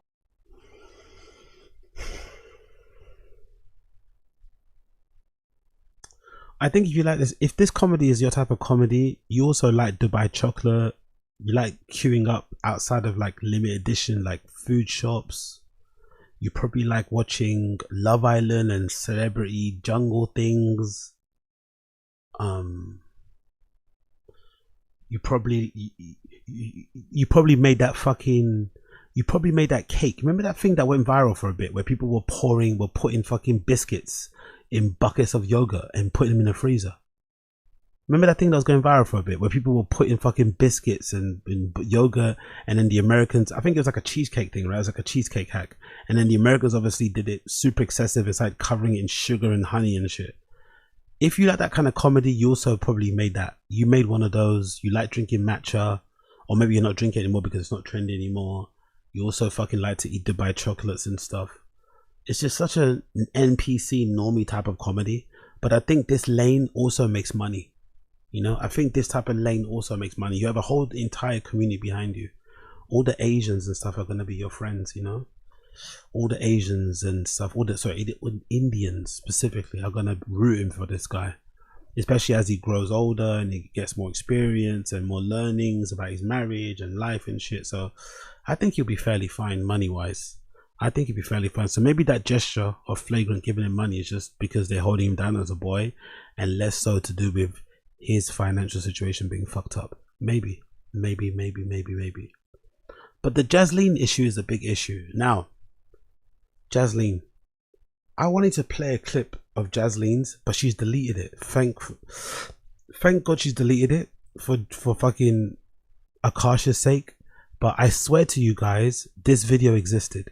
A few hours ago, when I was prepping for this show and adding my topics and stuff, I went on Jasleen's Instagram, and she had a clip before. This one is from when? Yeah, this is from a day ago. There was a post before this. There was a post before this one, her in lingerie. There was a new post that she had up before here where she spoke about IVF. In that particular post, she was speaking about her IVF journey, and she basically told the internet, hey, me and Akaash have decided to stop IVF. And she was talking about her whole ordeal with IVF, and she mentioned in this clip As me, like basically she was talking about her and Akaash. Me and Akaash were having sex, and I was just like, come on, get it over with, get it over with, get it over with, or something. As he was inside of me, and Akaash was like, oh, that's not helping. Let's just take a breather, And I was like, I was watching this clip with my jaw on the floor. I wish I saved the clip, but she deleted it. Thank God she deleted it. So I think somebody in her family maybe reached out and told her to fucking take it down. Maybe Akaash finally talked her through it. But there was a clip here a few hours ago that she's deleted that was talking about her IVF journey, and she shared some unnecessary details about her and Akaash fucking and stuff, and her begging him to finish in her because she was so pissed off and agitated about the IVF, and it was making her feel. I was just like, oh my God, this woman doesn't love this man. Why are you sharing this with the internet? Why are you telling us this? Why are you telling us this? Why are you telling us this? I couldn't believe my fucking eyes and my ears. But luckily she's deleted it. So we're going to talk about it because it doesn't exist, right? She's deleted it. But some of these fucking clips, like, I don't know. Like some of this main cat, like, thank you for all the hate. Like, what is this? Look at this. Thank you for all the hate. For without that, I wouldn't never got signed. I hope you sleep well at night knowing you're... Hold on. Let me read it all out because it's going really fast. Thank you for the hate. For without that, I wouldn't have never got signed, and my husband would have never sold that radio music hall. So she got signed to some like shitty agency, right? She's been signed to some shitty agency. Who knows what she's gonna do? She's gonna be in adverts. Who fucking knows? But she's been signed to an agency recently, according to her. We haven't got any proof of it, but allegedly she's been signed to an agency. Goes on. I hope you sleep well at night, knowing you've humbled me behind your burners. I think about you when I buy my next bag. Thank you so much for the hate. Like, if he lost his job, right, because of her embarrassing him, why can't she just tone it down a bit? Why can't she just tone it down a bit? Why is she still posting on social media? He essentially had to quit his job out of embarrassment, out of shame, because of the things that she said on the internet. And maybe he's also being a bit thin-skinned, maybe having a bit of being a bit spineless, whatever. But I still think it's mostly her fault. I think, you know, we all make mistakes. Hey, you went on a podcast, you got a bit too chatty. We all done it, right? Especially when you're new in the whole podcasting scene, you think no one's fucking listening. She could have just done it, said her apologies, you know, step back from social media and just done. But instead, she's like antagonizing the trolls and stuff. She's creating all these fake enemies in opposition when it's like people aren't really... I don't think people hate that she buy bags or that she's like clearly just, you know, doesn't really do much but shop and buy nice things for herself. I don't think anyone cares. I think people were just a bit pissed off because it seemed like she was going out of her way to embarrass her husband. The whole not kissing him on camera thing seemed a bit weird, especially when it married up to those kind of, you know, sexually explicit stories about what she got up to in college. It just seemed strange. That was all it was. People were fucking taking a piss out of. So her creating this whole narrative in her head that she's got all these haters and people, that's like, is it really that deep though? I don't think it is. And even if it was that deep, you're the one that caused it. But this isn't the worst bit. The worst one is what I want to show you. Is it this one? Not that one. There's one where she talks about... Yeah, there's this one, I think. It's this one. This is one of the worst ones. Manifesting his next sold out tour. I told him I'd always be his motivation. So I guess he's leaning into the idea that she likes to buy expensive things and spend all the money on Louis Vuitton. So he's working super hard to make the money and she's working super hard to spend the money. I don't know. I think if you're a guy out there and you're lonely, just be wary that you don't pray too hard and you don't get too desperate, because you may end up with a girl like this. I think it's better to be lonely. It's better to just have a dog or a cat or a fucking PlayStation 5 or an Xbox or fucking the internet than to have a wife like this. Like, it's better. It's better to be alone than to be married to someone like this. It honestly is better to be alone. I know that's kind of dark to say, but I really do think it's better to be alone than to be married to a person like this, especially when they say stuff like this. Especially when they say shit like this. Okay, so today is my husband's 42nd birthday. I thought I would tell you guys funny stories about when we were first dating. I was finishing up my last year in college, and Akaash he came to Philly for our first date because that's where I was studying. And he's like, oh yeah, I come to Philly all the time. Like, never used to come to Philly. Came down and he Ubered to come pick me up, and he drove past Fraternity Row. I feel like that's when it sunk in, like our age difference, our 9-year age difference. And he was like, oh.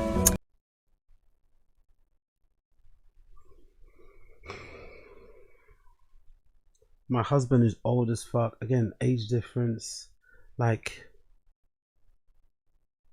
maybe to some extent, when I heard the age difference, because I didn't know they were 9 years apart. I didn't know there was 10 years in between them.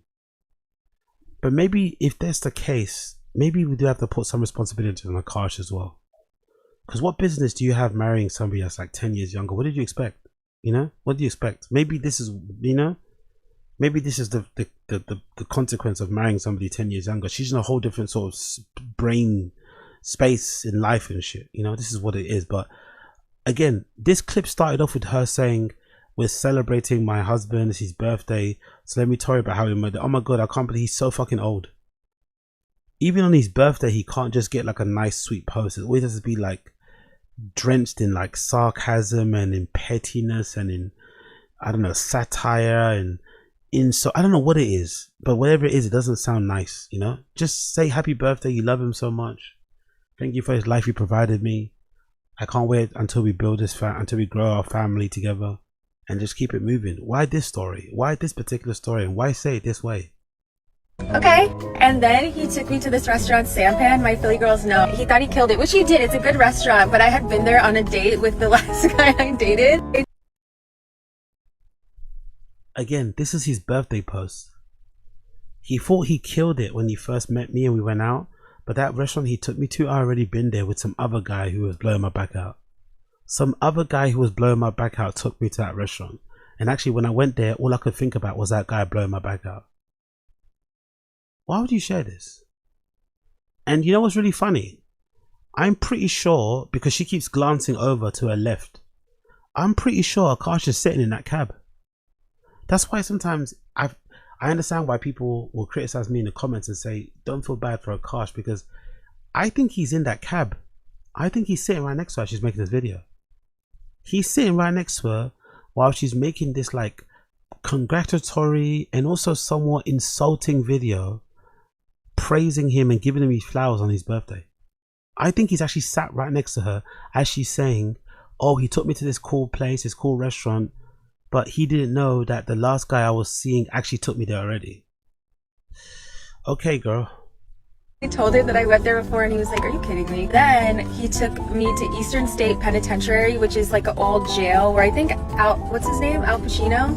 Al Capone. Al Capone. Whatever. Al Capone stayed because it was like during Halloween, but he didn't tell me where we were going. So as soon as we came up, like one of the like actors or like the zombie people like came up and scared me, and I screamed so loud and hugged his arm, and he was like, that's right, Daddy's here. Daddy. And we walked home all the way from Eastern State Penitentiary back to Drexel's campus because like we were just vibing like so much the whole night. That's what I knew. Like the conversation was flowing so easily. Even though he was like trying to roast me, he was like, what did you say?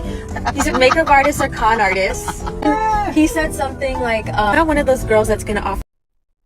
And again, not to insult girls, because I'm not really someone to call girls out on their looks and stuff, but and I don't really think it's fair, because if what I'm saying, what I'm gonna say, I'm also gonna contradict myself. I think she's too mid to act like this. I think Jasleen is too mid to act like this. I think you have to be a 10 to act like this. But then I'm gonna contradict myself and say this. I also think guys who let women get away with this sort of personality, this sort of behavior, or tolerate this, let's not say get away with it, because it makes it seem as if like you got control people, but guys who tolerate this sort of behavior just because the woman has big tits, a big bum, or whatever, you know, a really nice face, I think you are also an idiot. I don't think anyone's looks should excuse or should you know, make any exceptions for their personality. No exception. I don't think anyone's look should make an excuse for their personality. If they have a bullshit personality, they have a bullshit personality. Looks should not let you get away with it. But I think this girl is mid Mid. Especially given the lifestyle that Akaash is treating her to, is providing her with. Yes, I know she probably provides something for Akaash too, but the type of lifestyle that this girl gets, Akaash could get much better. And the woman that he could get could, for lack of, to borrow a term from fucking Andrew Tate or somebody, not to sound like Andrew Tate or Fresh and Fit, he could probably find a girl that's way more attractive and way more, dare I say it, obedient and well behaved than this, with that lifestyle he's permitting them. Because all she does is, from what I can see on her Instagram, all she does is put on loads of makeup really badly, right? Her face, again, not to get into girls' looks, but she's got the type of face, like in an episode of Simpsons where Marge has that gun, or is it the makeup gun? Like the makeup shotgun. She looks like she's been hit with that fucking makeup gun from fucking Simpsons. She looks horrendous in the face, in my personal opinion. I think she's mid as fuck. So it's actually kind of funny. It's actually kind of interesting how arrogant, how prideful, how ego, how fucking narcissistic and she is, given what she looks like. Because, but I'm also thinking, off the top of my head, maybe she only acts like this because she knows deep down Akaash thinks that she's like the top. Maybe Akaash treats her like she's a 10. Maybe if Akaash treated her more like what she actually looked like, or maybe if Akaash would, because I think Akaash is probably one of those like rare men out there that definitely doesn't cheat. There are a lot of men that cheat, but I think Akaash is definitely not the kind of guy that cheats. So that confidence that she knows that her guy's never going to step out on her, even though he's probably got groupies and he's probably got a bunch of Indian girls in his DMs, Akaash, he probably never entertains it. Right, he probably just deletes it. He probably doesn't even open the messages. He gets random DMs for some fucking, for some Bangladeshi hottie. He'll just fucking mark select and just delete. He won't even open it.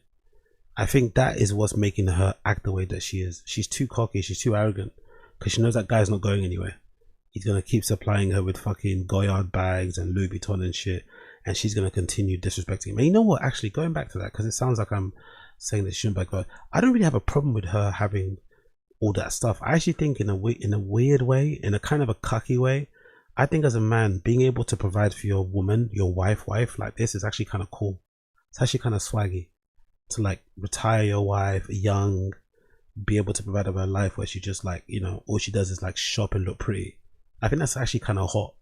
But you've also got to do it to somebody that kind of deserves it, somebody that kind of respects you, somebody that doesn't recoil or doesn't fucking squirm when you try and kiss them. It's actually way more fun when the person likes to hang out with you, enjoys your presence, loves to fucking swap fucking saliva with you, loves to have adult fun time with you. But she doesn't seem like that. She seems like she tolerates Akaash just for what he gives her, but I don't think she actually likes him as a human being, or like at least not outwardly to us anyway, to the public. That's a really big shame. It's not, she can do what wants with her money, with their money. I think it's theirs as a family, I guess.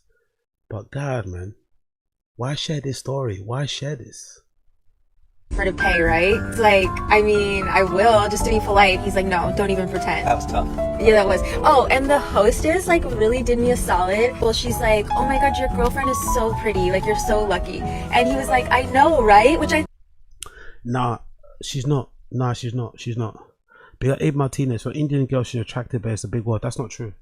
I saw the stream of Rihanna. Rihanna went to India recently. Hold on, let me see if I can find that. Rihanna went to India recently, and some of the girls that Rihanna was fucking talking to, Rihanna did, I think, a launch for Fenty. Was it for Fenty? Yeah. I think Rihanna did a launch for Fenty in India recently. I don't think Jasleen's attractive for an Indian girl. Actual Indian women, on another level. Let me see if I can find a clip. Let me see if I can find it. Let me tap it in here. Let me see if I can find anything. Bear with me here. But she was in India and there was a bunch of really, really, really smoking fucking Indian girls that she bumped into. Let's see if I can see anything here on fucking X. Yeah, hold on. Let me see. Let's see what we got into because I can't see jack shit with these fucking glasses. So let's see. Yeah, she bumped into that one influencer girl. She's cool. I like her. And yeah, come on. I'm sorry. If you don't like bigger girls, cool. But I'm sorry. I'm taking this lady over fucking Jasleen Singh the other week. Not that I could, but Damn. Okay. Hey.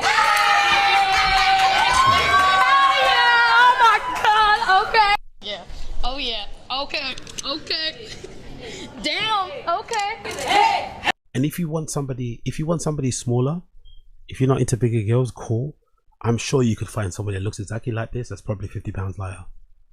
Much, much, much, much better. Seems like way more fun too.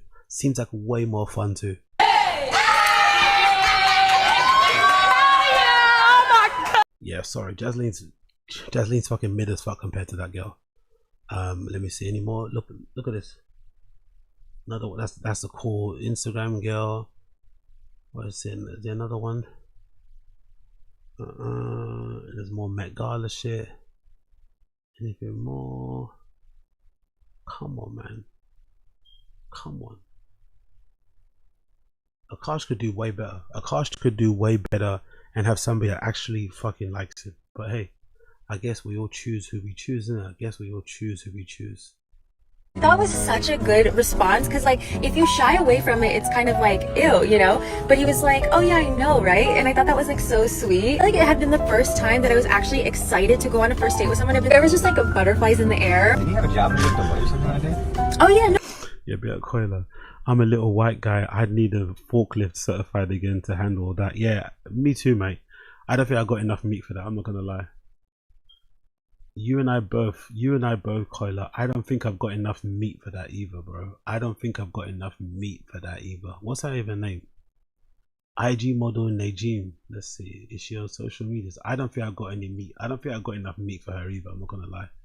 Najim, IG model. Let's see who this girl is. Ugh, IG model, right? Is that her? That has to be her, right? Yeah, of course, that's her. Yeah, I don't think I got enough meat. I don't think I got enough meat for that, but I will try. I'm willing to give it a go, but I don't think I got enough meat for that either, bro. Don't worry. I don't think I got enough meat for that. But yeah, I'm taking Najim over Jasleen any day of the week. Najim over Jasleen any fucking day of the week. Fuck you know. Yeah. Come on, man. That's good material there, bro. That's good fucking material. That's good fucking material. Come on, bro. No, I think my job interview with Deloitte, the worst company in the world, was that day. Fuck Deloitte, by the way. You know what I like too about Akaash? Like, as soon as I came in, he was like just so unfiltered. And obviously you guys know I'm fucking unfiltered. So he was like, oh, do you want a drink? And I was like, yeah. And then I'm like, oh, you're not gonna get anything? He's like, no, my dad was an alcoholic. And I was like, oh, okay. Great date. Do you know? Okay, so today is my husband. My final first date before I retired from I don't know. Again, I don't know. Whatever, man. Godspeed to Akaash, innit? Godspeed to Akaash. Godspeed to fucking Akaash. Godspeed. Okay. Godspeed to Akaash. Godspeed. I couldn't do it. Personally, I couldn't do it. Personally, I could never do it. But hey, when you're in love, you're in love, man. When you're in love, you're in fucking love. When you're in love, you're in fucking love. Alright. Next post. Let's go for the next one. Bear me a second because my fucking glasses, I can't even see through this. So I don't know why I'm wearing them, but I'm wearing it because I'm wearing them. Let's go for this one. This is the next one. So let's talk a little bit about this. This is going to be a weird one, right? This is going to be a weird one. So I was thinking the other day, right? This is kind of related to Mike Majlak, Logan Paul's number 2, serial clout person and hanger on and whatever, and Brendan Schaub. I noticed something similar about Mike Majlak and Brendan Schaub. I guess I was taking in the new T-Fat-K studio, right? I was taking the new T-Fat-K studio. So in case some of you guys don't know, T-Fat-K is a Fire and the Kid. Brendan Schaub and Brian Cans do a podcast. They moved into a quote-unquote new studio in the same building. They had their other studio in, but it's another sort of like unit. And they, put out their first 3 episodes. And the background and the setting is just lackluster and shocking, as you can see, right? They've got a sign on the back of the wall that isn't centered, although there's 3 of them on the pod. They've got exposed fucking plumbing, seeing on the fucking wall. Interesting. They said there's this fucking weird like mold line. I don't think it's a mold line. I just think it might be a bit of the plat of the wall, maybe insulation or something. I don't know, but it looks like mold there, and I don't think it is, but it looks like it. So it just looked very, very shoddy and very fucking, you know, budget and just cheap and horrible, and maybe an indication of them being on a downward trajectory. But I thought to myself, he's still not doing this in his house though, because for someone like a Brendan or even a Brian, the whole reason why they even got a studio is to kind of, you know, keep presenting this image of like having a successful show. It's a serious job. We're doing this professionally. We're not doing this in our garage or in our rooms and stuff like, you know, me and other people. So it got me thinking, maybe there is something to being a friend of Joe Rogan. Maybe there is something to being the friend of fucking Logan Paul. Maybe some of us, instead of focusing on trying to be the number one, instead of focusing on trying to be the Logan Paul, the Joe Rogan, you should actually focus on trying to be friends with these people, because although this particular T5K studio setup looks horrible, they're still not streaming or recording from their homes. They're still doing it in the studio space where they have to pay rent. So that costs money. They've probably still got decent advertising on their show. So the show still makes a decent amount of money. Not as much as it used to, but it still makes enough money to pay allegedly Callan $15,000 a month or whatever he gets paid for the show. So it's proof. Although Brendan's made all of these mistakes, all of these errors, all of these lies, he's been a bully, he's been a douchebag. He's kind of isolated himself from the entire comedy industry to a point where he's fucking retired from comedy. He gets, you know, horrible videos made about him online that expose every mistake, every error, every fucking misspeak, every fucking lie that he fucking says. The fact that he still is somehow keeping his head above water, barely I know, but still doing it, might be proof that it's actually better to be a friend of somebody rich and famous than to try and be rich and famous yourself.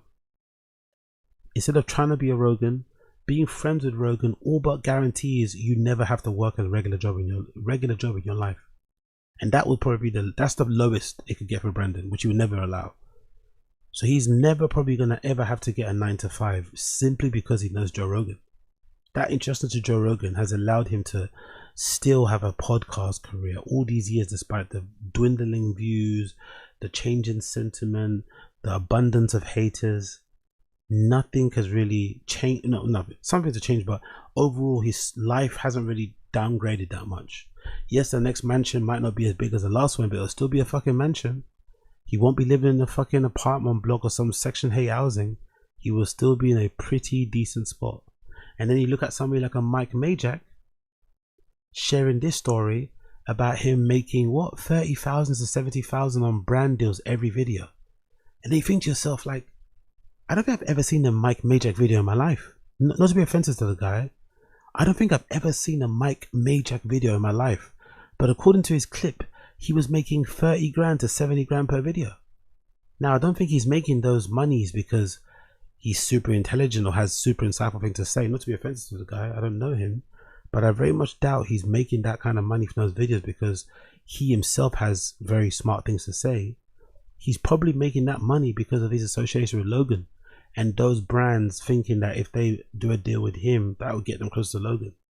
So maybe it's actually more important to be friends with Joe Rogan, to be friends with the Rogan types, to be friends with the Logan Paul types than it is to try and be them, because that means you have a career for life. Every video that I put out on the night shift generally had between like $30,000 and $70,000 sponsor in it. So like, wow. yeah, Okay. so like for a long time, and I have had great brand sponsorship connections, and it's been, sponsorships have been great. My merch did well when I did it, but I stopped doing that. Ad revenue on YouTube, Snapchat revenue, which you know about, right? Snapchat revenue. I was one of the first creators in the creator program as a Snap star. When the program first started, it was a dramatic amount of money. Like, I mean, disgusting amounts of money. Like the amount of money people, oh my God. I mean, it was like people, I mean, I was having personally like $40,000, $50,000 months every month. Like it was a lot of money. And now I'm talking about not a ton of posts. Like I would post here and there. Are we talking about the stories? Yeah, where you click through and the see last ad photo is like your some thumbnail. bikini or something Correct. like that? Yeah. There are girls I won't name them, but they're like, dude, like have been having $300,000-$400,000 months on Snapchat for ages. It's crazy. And people don't even know about this, dude. And you know who the big dog is on Snapchat? It's Austin. Believe it or not. Austin McBroom has been crushing on Snapchat for a long time. I thought David Dobrik was going really Dobrik was, heavy but I mean, he's had so much. I don't know where he's at now. I know I thought he was doing like $1 million a month. That's what I heard too. Yeah. And I think that's accurate. Yo, money's not real, innit? Money's not real. Money's just fake, innit? There's girls that you've never heard of allegedly making $300,000 a month on fucking Snapchat. Most of you don't even have Snapchat downloaded on your phone. These girls are making $300,000 a month on it. What? It's all fake. It's all fucking fake. But think about it. Mike Majlak was commanding $70,000 per month on fucking Snapchat. And this, I think, primarily is due to, I'm sure he's clever with marketing and branding and he's got the gift of the gab. But most of it is to do with his relationship with fucking Logan Paul. Wow. Congrats to him. So Snapchat, YouTube revenue across sponsorship and ads. Then Impulsive obviously is a fully separate entity. So any kind of ad revenue we do there, any across all of the short channels as well, and then any kind of sponsorship activity that we do on Impulsive. And you had a percentage of that? Yeah. And is that a percentage of sponsorships and ad revenue, and it's flat across all of those things? Correct. Yeah. On the Impulsive side. So I'm just like basically called like a co-owner of the show, which Logan was very. It's just funny, man. The money's like. I don't know. It's just funny. It's just funny how the world works, isn't it? It really is funny. There's a guy sets up a business on a high street. He's selling probably mobile phone parts. Unfortunately, the business that he has on the high street is on the wrong end of the high street. There's not enough foot traffic down in his area. So in about 6 months, his business goes under. And he has to go get a regular job. He gets in a ton of debt. His wife leaves him. His kids leave the house. He's all alone. Right? That's what most people. Somehow Snapchat, although like I don't know anybody, I know it's mostly a young people's thing, but I still don't know many people that use Snapchat. I feel like there's probably more people using Facebook than using Snapchat, and people say Facebook is dead, yet Snapchat has money enough to pay influencers $300,000 a month. How does that even make sense? Like how are they making money? They're not making money with the glasses, right? Like Facebook or Meta, Mark Zuckerberg fucking killed them, right? Or Google, they killed them with the glasses, right? They fucking killed them completely. The Meta glasses are fucking taken over. So how the fuck are they even making money? How are they still around? How is it still a business? How are they able to offer this type of money? Nothing makes sense. But again, going back to my point, I really do think there is something to be said for Now, the problem is, trying to be the friend of Rogan or trying to be the friend of Logan involves a level of sucking up that I don't think a lot of you will probably be down for. That's the main problem. There's a level of sucking up. I don't know if I could ever find that compilation of like Brendan agreeing with Rogan. There's a level of sucking up that you have to do that I think most people wouldn't be capable of doing. Let's see if I can find it. Actually, let me play a short clip so you can see what this fucking studio looks like. Because this studio is so fucking horrific looking. Let's go somewhere to the beginning here. No, let's play it. And he wasn't given the... He's a fat guy, glasses. Yeah, he's disgusting. Right? No, he's not fat. I'm thinking of a fat guy with glasses. No, this guy was like a family man. He's fat with glasses. He's not fat. That's him. That's a chubby boy. He was also, by the way, in like the leader of a church. Sorry, look at that. Just look at that. Anyway, let's see if I can find it. Brendan Schaub agreeing with Rogan. Yeah, let's see. In Abu Dhabi. So, when you think about a guy like Tysimov, who's Muslim, You got to think there's a lot of pride him fighting there, but maybe a little bit of extra pressure. Home field advantage, right? So I don't know about home field advantage, man, because sometimes guys don't fight well when they're fighting in front of everyone that they love and care for. Too much pressure, and there's a lot more to worry about. Did you hear? To fucking kill the shit out of people. Ton. A chip on your shoulder and a thick skin. The biggest chip on your shoulder. You also see the drawbacks. You see a huge drop. It is tough to deal with, but if it's the toughest to deal with. Got a dicey past in terms of the law. Some would say the diciest. A rough reason for why the roughest. Oh, who knows? It's fun. It's the funnest. Yeah, it is fun. It's the best. You feel like this is a dirty business. Like I don't want to be a part of your dirty business. It's the dirtiest business. God, this is a disaster. It's the biggest disaster. Yeah, it's a good move. It's the best. That's what you need to do. That's what you need to do. If you want to earn the big bucks, you have to be willing to do shit like that. But if you do shit like this, you're never ever gonna have to work a regular job. That's what I'm thinking in my head now. Like, if you actually decide to swallow your pride, to not have an ego, and lick the ass of somebody that's above you, somebody that's doing a lot better than you, you can actually get away with being a number 2 that's hugely successful, doesn't have to work a regular job, does their own thing, never is probably going to be anywhere closer to being a number 1, but you also get to live a life that you probably could never do for yourself. There's no way, shape and form that Mike Majlak or Brendan Schaub would have ever got to a level they got to without the assistance of Rogan, or in Mike Majlak's case, without the assistance of Logan. It's no way. There's no way Mike Majlak's ever going to get 70,000 from Snapchat if he's not Logan's friend. So maybe there is something to sucking up. I know I like to talk badly upon people who suck up and lick ass, but I think there is some benefit. There is some benefit to licking ass. There is really some benefit to licking ass. You're never going to have to work again if you lick ass. So consider it if you're out there. Consider telling the person in front of you to bend over, spread their cheeks, get on your knees and lick it. Because that might mean you won't ever have to work a regular job in your life once again. Okay? Let's continue. Big up the in stream chat. What are you guys saying? What are you guys saying? What are you guys saying? Adult friend finder. Oh, I remember that. Snapchat you might do. Do you guys remember what was that place? Pick up Koila when you're gonna make me a snap star. What was that account? I was getting it in early days of Reddit. Honestly, my degen era, man. I need to write a book about that. My degen era. I'm not even gonna expound too much, but if you know, you know. What was that site? That one site that removed all the fucking, not classified, the post. I forgot that site I used to use. It wasn't Reddit. Was obviously there for the random hookups. I forgot there was one site I used to use where you could also buy stuff from. You could also buy baggies and shit from. Honestly, so this. Oh mate, honestly, big up the internet. Big up the internet. Big up the internet. That's it. Craigslist. Yeah, Craigslist. Oh my, you do not know. You do not know the amount of things I got up to on Craigslist. If only you knew.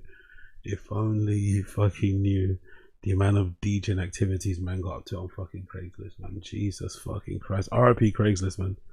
R.I.P. fucking Craigslist. Yeah, exactly. Big up Koila. Exactly. R.I.P. Craigslist. If you know, you know. If you know, you know. Let's continue. Let's fucking continue. So, to the youth. Big up Gymskin. Big up Blood Clot Gymskin. Space Guy. Oh my god, you. Yeah, well, Space Guy. I don't know what you're talking about. We got Space Guy. I do not have any idea what you're talking about. I do not have any idea what you're talking about, Space Guy. Actually, what's that thing that they used to do on the drugs subreddit? What they used to do? On the drug subreddit, it's swim, in it, right? It's swim, right? On the drug subreddit, it's the abbreviation swim. Someone who isn't me. I guess that was a legal loophole on the drug subreddit to talk about drugs without saying you're doing drugs. So swim. I'm gonna say swim Craigslist. Yes, swim. I should have put swim before the Craigslist story. I should have put swim.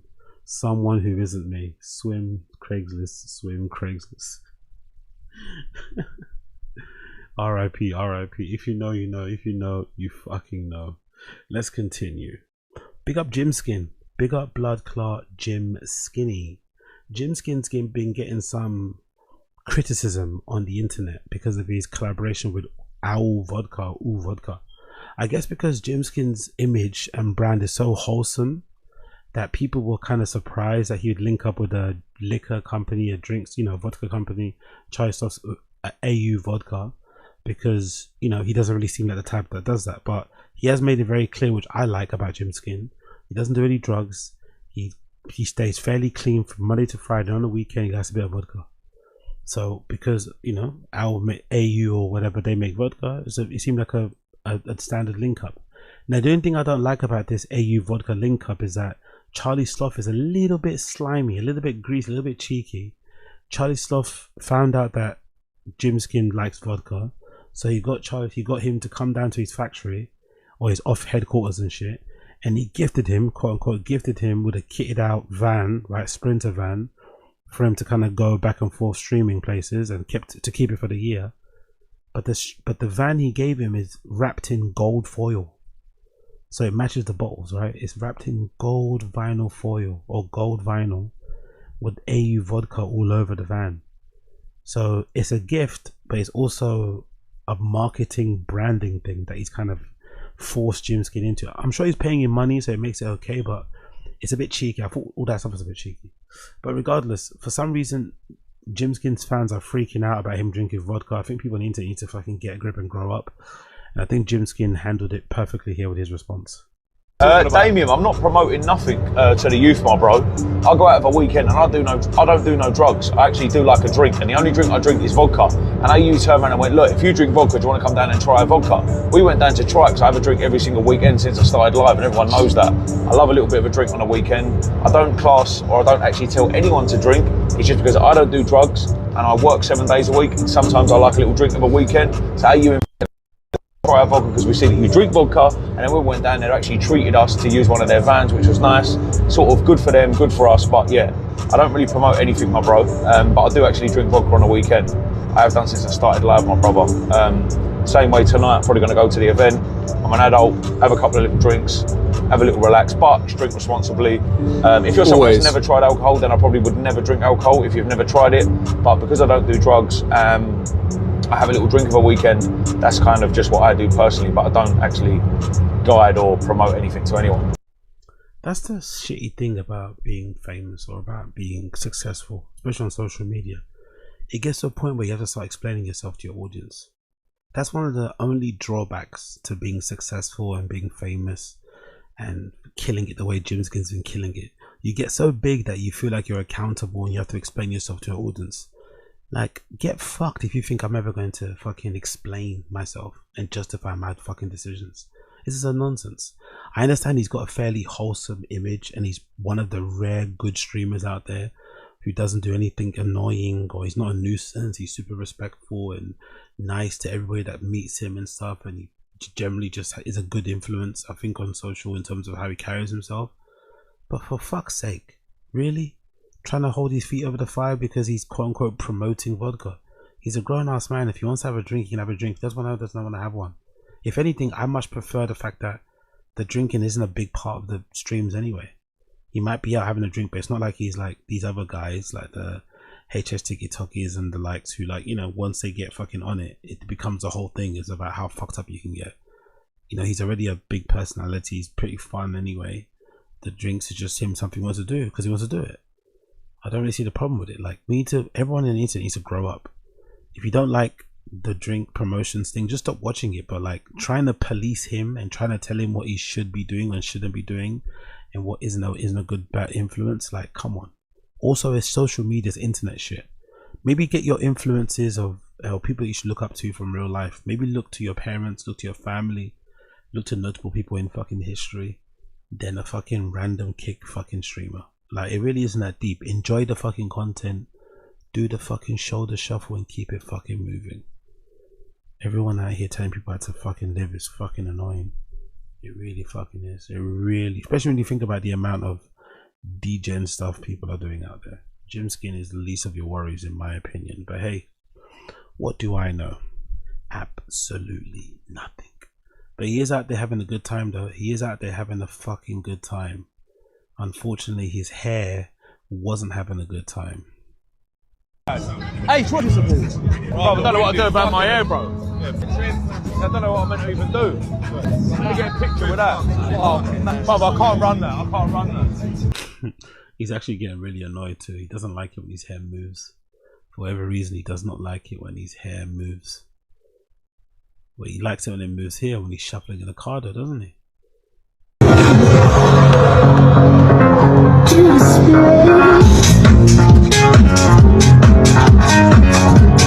Get the sound off there in case I get copyright striked. But yeah, man, he's a decent influence. I'm not gonna lie, he's a decent entertainment watch to watch.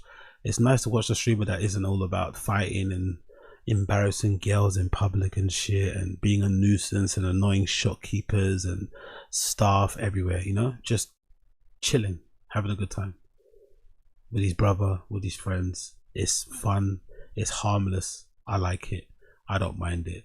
Big up Blood Clot Gymskin. Big up Blood Clot Gymskin. Talking about Gymskin, let's talk about Ed Matthews.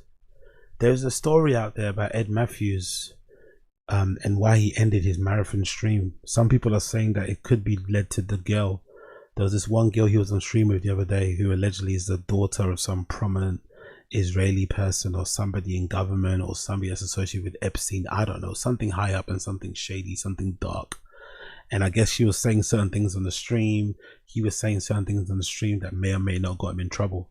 There was also a couple run-ins he had with people in the streets that may have led to accusations and charges and shit, especially with girls. They were going a bit crazy between each other. Jay Cartwright and stuff was crashing out and having psychotic episodes to the point where he got arrested. So there's loads of reasons why he eventually ended his marathon. And now I think people are saying that he kind of like ran out of America before he got arrested and he's in Marbella now.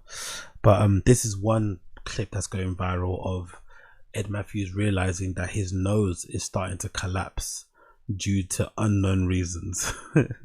But we know why. We know why. Is it collapsing finally? I'm not even joking. Is it collapsing finally? What do you mean? What has happened? What the fuck has happened? Look at me, look at me. Look, you're gonna have to look at the stream. Can you just see on the camera? Your nose collapsing and you're in your mid-20s. It's kind of dark, I'm not gonna lie. But also I understand. He's in his mid-20s, millionaire. There's just too much time, too much money, you know what I mean, in your hands. But your nose collapsing from all the gear you're doing in your mid-20s is kind of crazy. It's kind of crazy. It's like, brother, you need to have a handle on your shit, rein it back a little bit and do it in maybe small spurts. Take a break, I don't know, do something, because that's really fucking bad if the cartilage in your nose is sort of disintegrating and your nose is falling apart in your mid-20s. Fucking hell. Number one, you're obviously doing some terrible shit, but also, even if you're doing the purest stuff, if you do that every single day or every fucking week, eventually your nose will fall apart too. So thoughts and prayers go out to Jake Cartwright and his nose. Thoughts and prayers go out to Jay Cartwright and his nose. It's looking dark out here. It's looking fucking dark out here. Big up everyone in the stream chat tuning in. If you're here and you're still awake, make sure you smash like, hit subscribe. Make sure you smash the like, hit fucking subscribe. Big up one of Gymskin's, or not Gymskin's, Ed Matthews' friend. This is a small little clip where one of Ed Matthews' friends is in a restaurant and he gets into a little bit of a tete-a-tete with an American waitress or bartender regarding the whole tipping culture there in America, right? And most of you guys know the tipping culture in America is weird because I guess people who work in the service industry or in food or whatever, hospitality, they don't get paid a minimum wage. So because of that, that's why the tipping comes in, I think. Because they don't get paid a minimum wage, they have to make up the difference with tips. So they might get like £2, $4, $5 an hour. So I guess the tipping is what helps them to make up for that difference. Now in the UK or in parts of Europe, we have minimum wages. So people that work in restaurants earn like, I don't know, £16 an hour, whatever the fucking minimum wage is, right? Or whatever the brand or the fucking or restaurant will offer. So tipping is not obviously an option because they're making a decent salary. But I remember the first time I encountered this was in New York on my first kind of like ever holiday, boys trip as well, which is really lucky to be fair looking back. My first ever holiday, it was a boys trip and we went to New York. There was about 15 of us. Most of the crew was made up of some of the guys I used to know from this very popular blog in the UK back in the day called BNTO, Better Neighbor Than Late. That was made by this guy called Matthew Benson. Big up Matt Benson, OG friend from the streetwear kind of scene and shit. And we all went out there together. I think he went out there specifically to do some brand work. I think he was working with Mighty Healthy at the time and some other people. So it's really fucking cool. And big up Alex as well. Aaron, who does a brand called All Caps. He was shooting some lookbook images out there. So we all just stayed in the shitty hostel.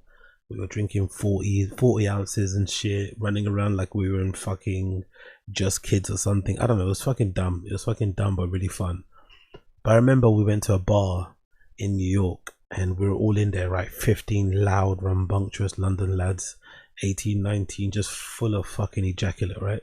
Ready to fucking burst.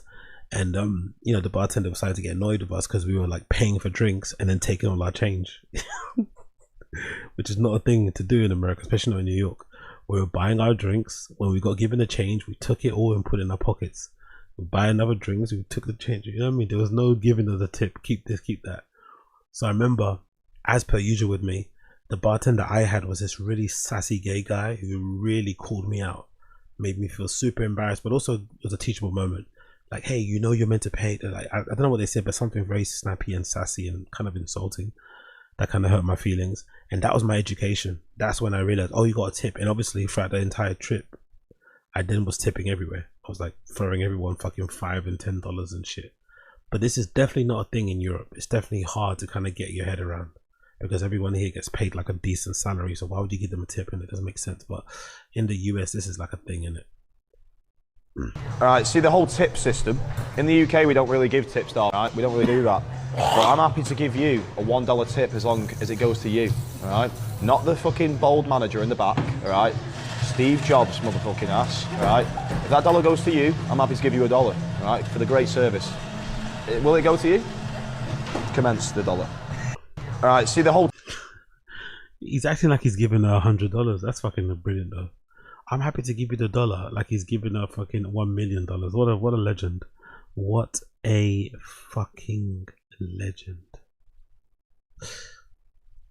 Yo, big up Space Guy. The sexual law of AZ in the chat. Nah, I don't have any sexual law. There is no sexual law with me right now. I'm locked in like a fucking laser. There is no sexual law to me whatsoever, especially after the ABBA story. I think in general anyway, I've been kind of like, you know, off of that in general and focusing more on my career and life and aspirations and dreams and goals. But yeah, that stuff, like, I don't care about that stuff at all. Zero. All that shit, whatever I want will come my way once I fucking get the level I want to get to. And even then, I'm not fucking bothered. I'm not bothered in the slightest. Zero. I'm tapped out of that shit. Tapped out, not interested, not bothered. Don't care at all. Not even in terms of like, it's more so, you know, with me, right?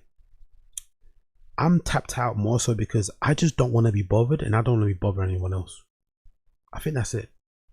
I don't want to be bothered. I don't want to bother anyone else. And what I mean bothered, I think we all bother each other. Even sex, I think we all bother each other.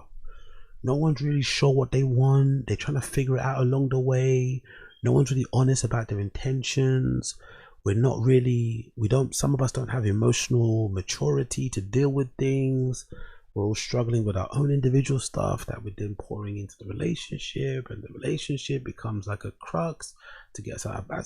Like, we're all over the place. Some of us haven't figured out, but I think the majority of us are pretty much all over the place and just fumbling. And I'd rather fumble on my own. I don't want to fumble with somebody tethered to me. I'd rather fumble on my own. I'm already a mess anyway. There's no need to drag somebody into my mess or drag them down as I'm fumbling. You know what I mean? I'd rather fumble and fall by myself than have somebody fall. Because there's nothing worse than when have you seen that, by the way? When you're with somebody and they fall over.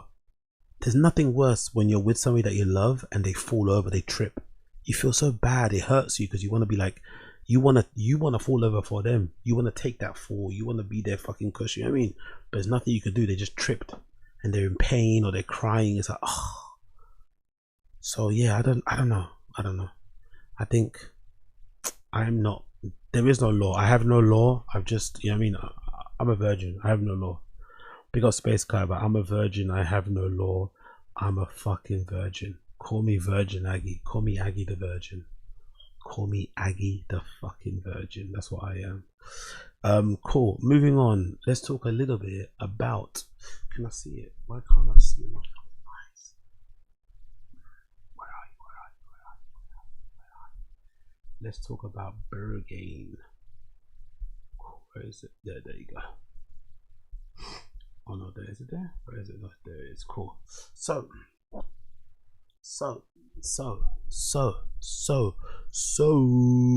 let's talk about Berghain. Berghain June 2026 program has dropped. The Berghain June 2026 program has dropped.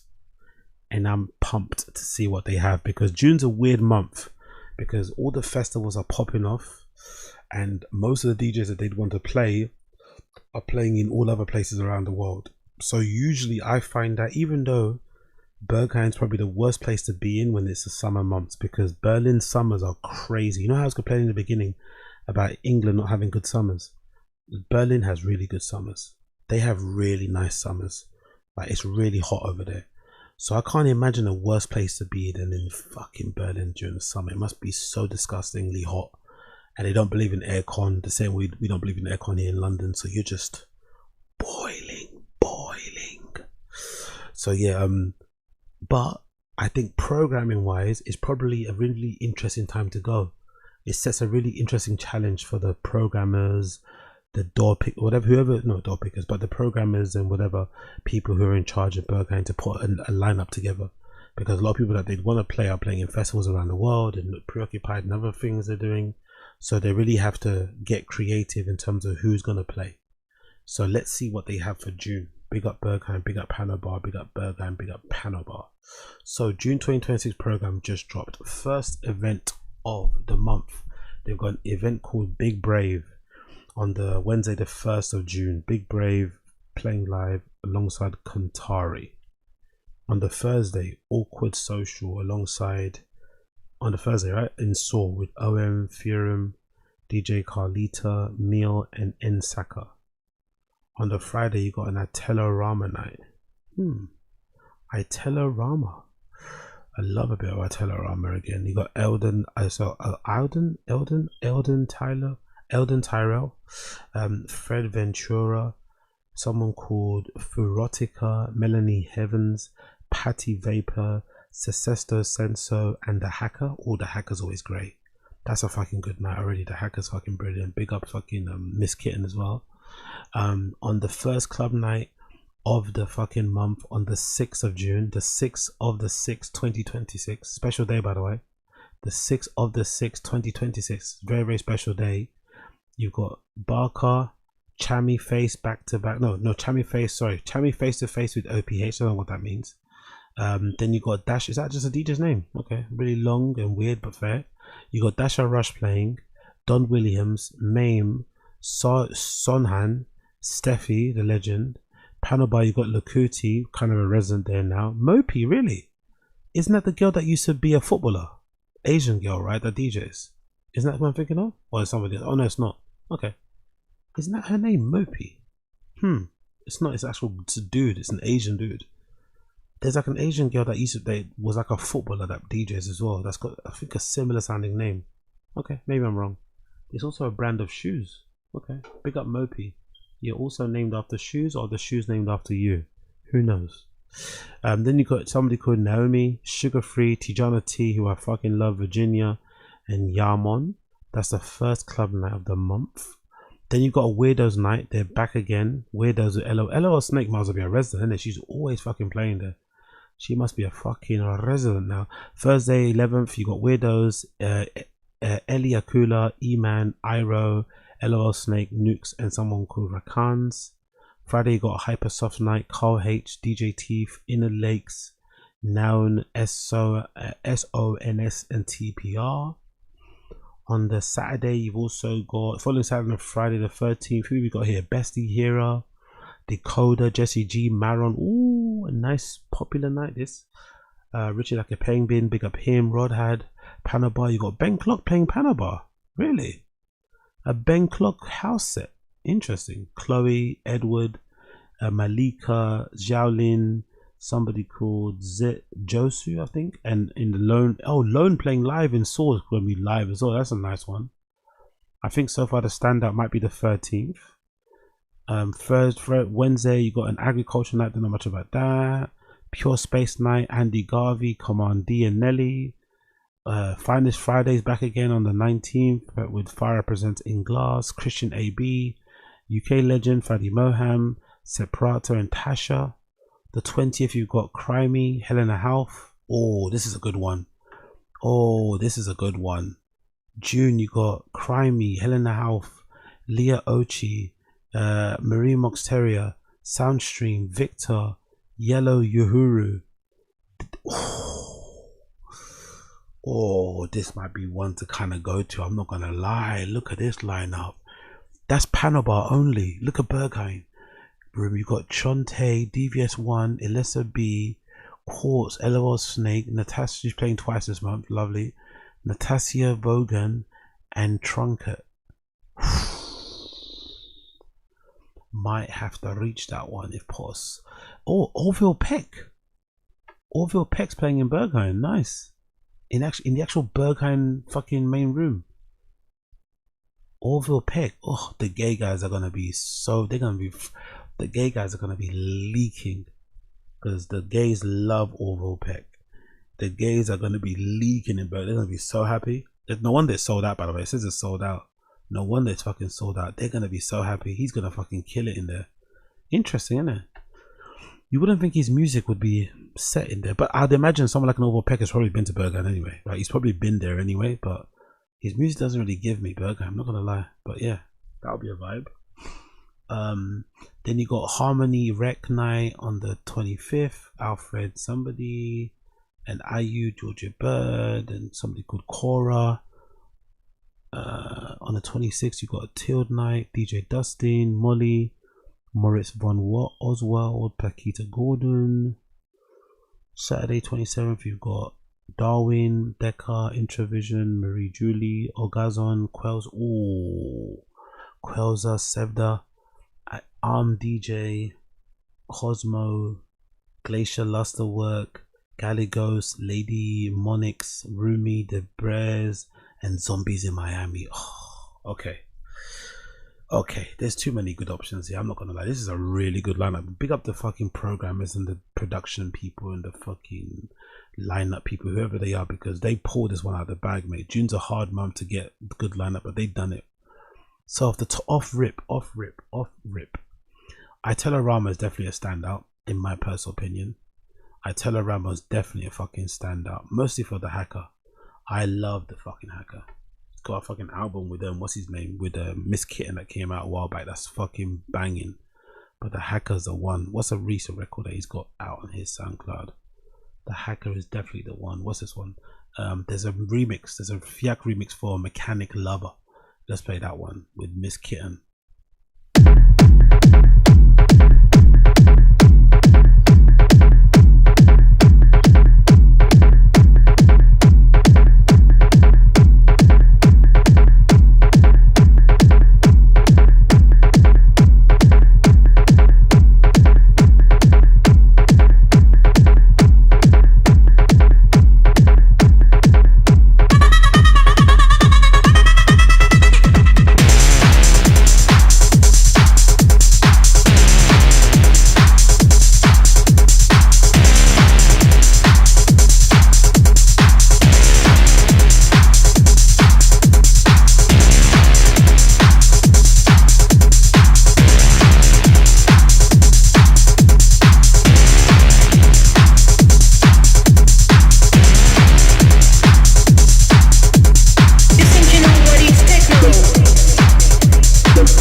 hacker's gonna be a vibe. The hacker's gonna be a fucking vibe. The hacker's gonna be a vibe. Who else we got here? I don't know. Who's Melanie Heavens? Somebody called Melanie Heavens. Who's that? Because she sounds like a vibe. Who's Melanie Heavens? What do you do? Or Melanie Havens, not Heavens. Melanie Havens. What do you play? A lady. She's Brazilian, but I guess lives in Berlin, maybe. Premieres. Okay, cool. Let's see what does she play.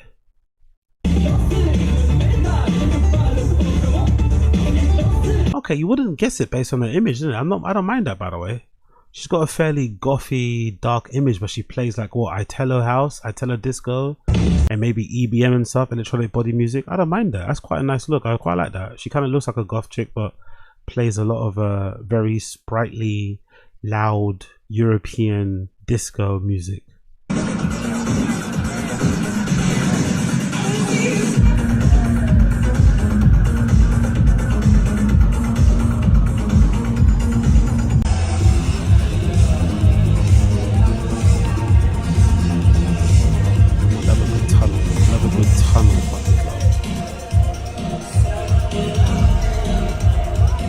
Oh, is that Join the Chant? Is that Nitsa whatever Ebb?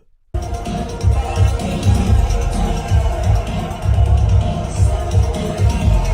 think that might be, you know. Yeah, she seems cool. I would like you on a long black leash. I would parade you down the high street. You got the attraction, you got the pulling power. Walk my little doggy, walk my little sex dwarf. We could make a scene, we'll be a team. To be fair, maybe there is a lot of correlation between like goth types and like EBM and like Italo disco. And maybe I'm the one that's far off. I wouldn't think they would be into it, but I think it does. There is maybe some correlation there, isn't it? When you think about ska, when you think about synth pop, when you think about punk, I mean, there is probably a lot of overlap with that EBM. You know, there is something there. Craftworky type of stuff. Yeah, there's something going on there.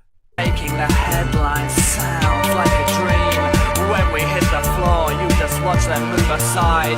We will take them for a ride, alright. One behind the wheel. Ooh, pull my string. Watch me move. I'll do anything.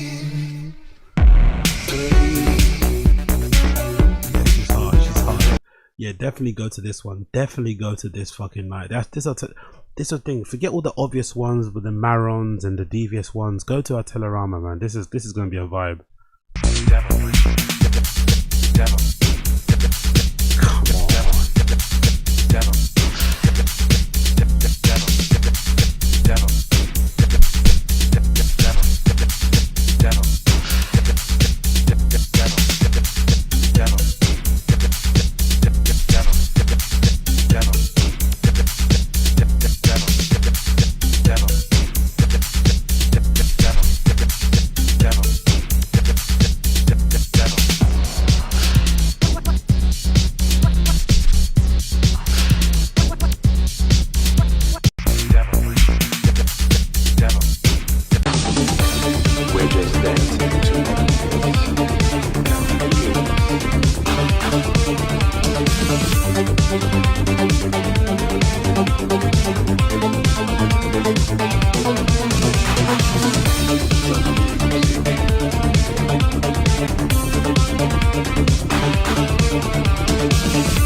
Then I guess that I'm the boss.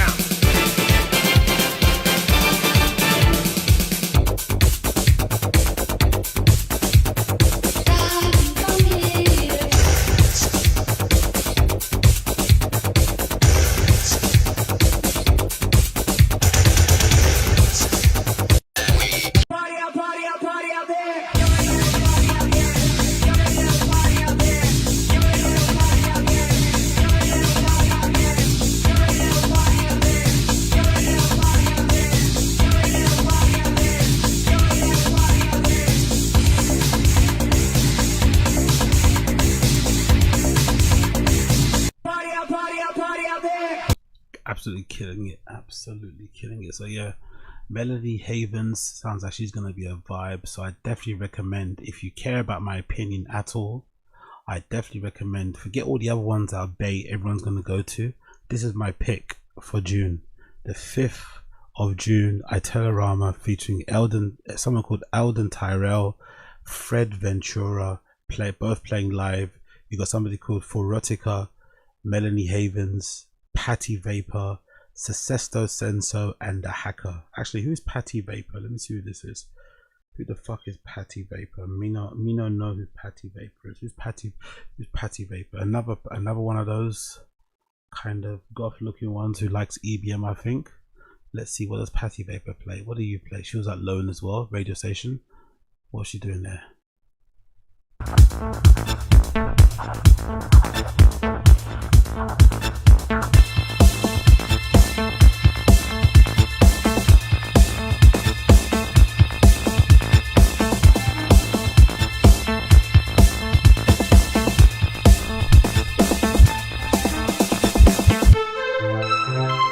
Yeah, to be fair, I know Panel Bar isn't Berghain main room, but still, this is probably worth to go. This is probably worth to go just to mix it up a little bit, see something different, get a different type of vibe in there, and obviously have a bit more, I think, of a real experience. You'll come away from this. There's no way you can not be hearing this on that dance floor and not have a smile on your face from ear to ear. There's no fucking way.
She's a fucking killer.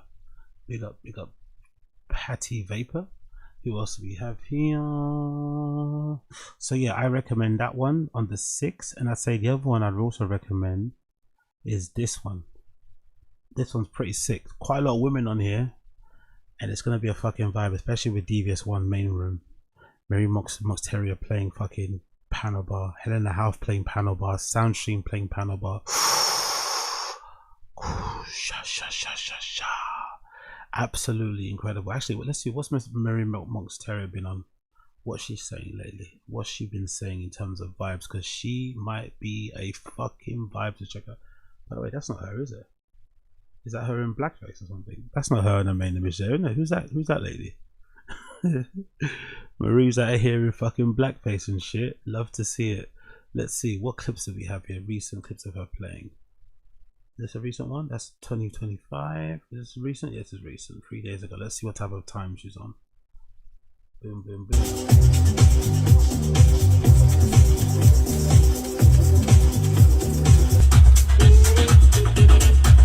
Wish you could have a house like this, man. I think this is a radio station, right? Sunglasses, backspin, or is this her mix in her house? This is a great crib to have your fucking door looking like that outward into the world, so you can like play to people and stuff. Kind of, I think. This is the vibe. I love this.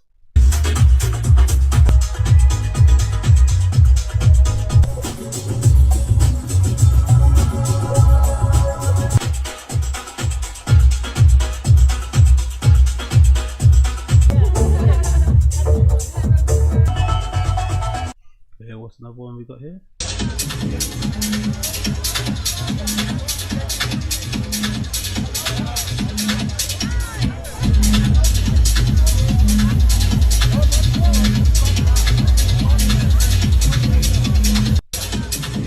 What else do we have here? Another one.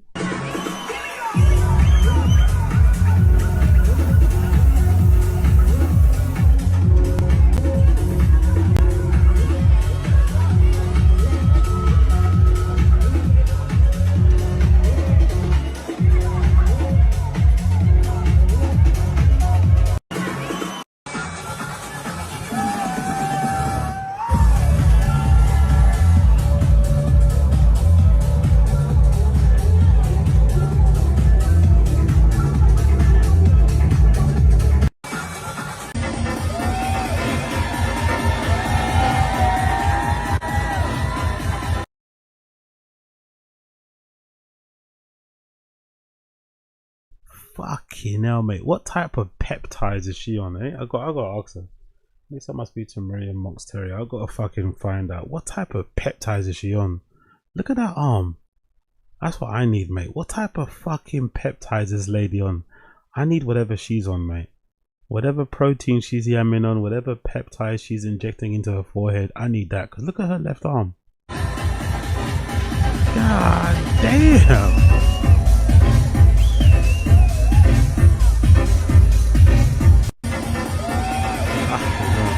If DJs had to be MMA fighters, I'm putting all my money on Mary Moxeria, I swear to God. If DJs had to be MMA fighters, I'm putting all my money on her. Because Jesus fucking Christ. But let's see. Yeah, man. Good lineups in Berghain still. Good fucking lineups in June. Again, like I said, hard ones to figure out. But I'd definitely go for Panorama 6. I'd go for, like I said, Panorama 6. Obviously, this night with fucking Maron is good, but still it's a bit bait. If you don't want to go to the Maron one, then obviously the 30th. Is it 30th? No, the 27th, sorry. This night is also pretty decent too. With Darwin, Decker, Intervision, Marie Julie, Orgazon. Orgazon, everyone fucking loves her, innit? Big up fucking, big up my girl fucking Olga. She fucking loves her as well. But everyone fucking loves Orgazon. I'm not super sold on her, I'm not gonna lie. I'm not super duper sold on Orgazon. Maybe it's the always smiling thing kind of annoys me. As being a fucking, you know, a fucking stereotypical hater that I am. Maybe the fact that she's always smiling kind of pisses me off a little bit. But I'm not really super sold on Orgazon, I'm not gonna lie. I'm not super sold on Orgazon.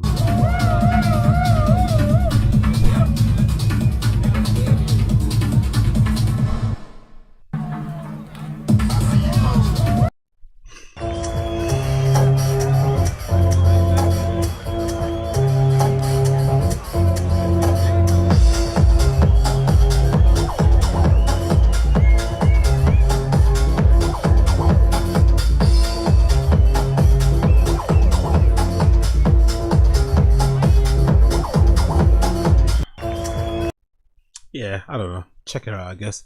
But yeah, it's a good lineup. Good lineup regardless. Good lineup regardless. Good lineup regardless.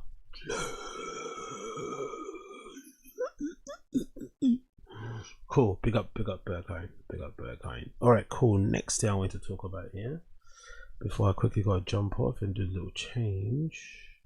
What I wanted to, oh yeah, that was it. I wanted to talk a little bit about the ASAP Nast thing, right? Is that what I got on my list here? Bear me a second, I'll double check my list. Yeah. So one thing I wanted to talk about was this.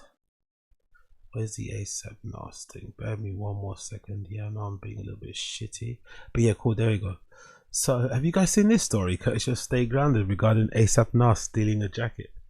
I kind of rate this because ASAP Mob in general, or most specifically ASAP Nast and ASAP Bari, they're a little bit too into the, like, they fight over clothes and stuff. They're like, they act like clothes and being into fashion is like a form of gangbanging in a way. They're a little bit, you know, I think they mix too much of the hood stuff with the clothes, but I still feel like they really care about fashion, you know, which I really respect. They really give a fuck about fashion. They clearly pour a lot into it, money, time, whatever else it may be. So this story actually, I feel like, doesn't make ASAP Nast look like a bum. It actually makes him look way more like he's really about that life, because I think only if you're about that life would you be somebody of his standing, somebody of his level of notoriety, fame, whatever, clout, and do this, because you know you're gonna get caught, but you still do it anyway because you want the fucking jacket. The jacket's fucking sick, you don't want to pay for it, so you fucking take it. You're already paying for everything else, right? Fashion, even if you're getting discounts, is never fucking cheap. It's never always free. So I kind of understand him, and if anything, this makes me like him more. I'm not gonna lie. I know it's toxic to say, but this actually makes me like ASAP Nast more, because I know he's really about that clothes life. He's really about that fashion with a capital F. You know, you know when people say they have a passion for fashion? He definitely has a passion for fashion.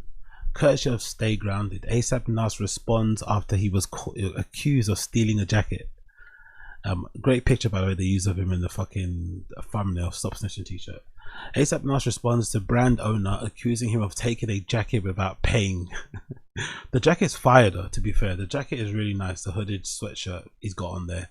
Double zip hoodie with this great paneling and a different color hood. It's a really nice hoodie. It looks kind of thick as well. Finculated. ASAP Nast responded. Let's go. So the first slide. Come on, you guys. You can't actually believe I stole or really want this hoodie.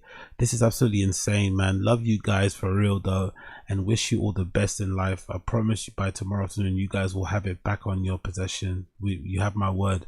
So he definitely stole it. So you stole it, but then you're gonna send it back. Anyway, look at the brand.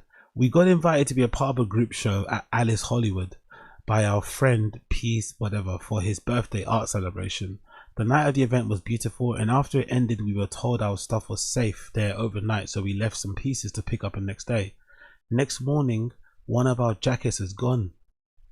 Shane later sent us camera footage of ASAP Nast. Oh my god, Shane snitching. Shane from fucking Alice Hollywood snitching on ASAP Mob. So they're not all friends. Weird, isn't it? I would have imagined all that streetwear crew, because they're kind of associated with like the 424 guy. What's his name? Andre. Please forgive me. The founder of 424 is kind of close with the ASAP Mob guys, with Rocky and Nast, I think. He's also kind of close with Shane from Alice, and formerly, what's the other brand name he had? So it's kind of interesting, kind of weird that they were snitching it, huh? Shane sent us later some camera footage of ASAP Nast leaving the store around 6 in the morning, wearing the taking the jacket while people around him watched him happen. Since then, we've tried reaching out privately through friends and directly, just trying to get our piece back, but have gotten ignored. Not posting this for clout or internet drama. This is just generally shouldn't happen to artists, specifically after being invited to participate in something with good faith. We put a lot of work and trust in the space, and overnight, because we were told it was safe. If the jacket gets returned, that's all we want. At ASAP Nast, at Shane Belly. Fucking hell, he actually stole it, you know. There's a clip of him stealing it.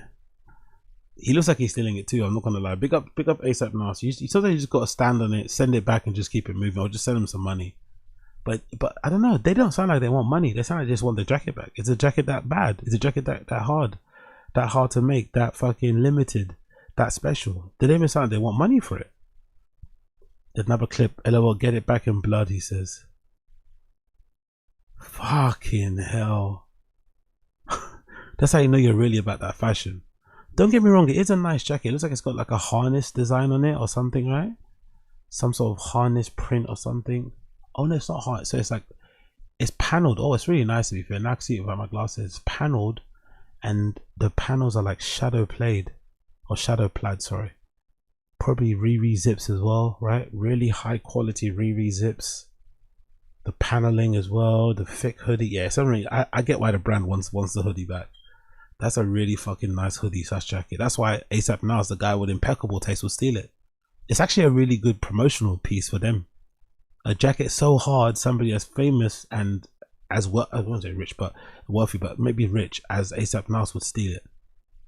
Maybe he would argue and say, I don't have that much money as you think I do, but still, this is fucking crazy thing to steal. Absolutely nuts. Big up ASAP Nast, big up ASAP Nast. I respect him. I respect the passion for fashion. I respect the passion for fashion. Okay, people, I'ma love you and leave you. I gotta get ready for the random show in a bit. So I'ma love you and leave you with a song of the day. A song of the day today for me specifically will be a weird one. You guys won't believe what I'm going to show you as my song of the day, but my song of the day is going to be a bit of a weird one because I heard this earlier today. I think it dropped today. I think it's a single that dropped today, but I really fucking enjoyed this. I know I shouldn't. I know people are going to say this guy is fucking, what is he? He's Mossad or some IVF soldier or something, but I really love this fucking track.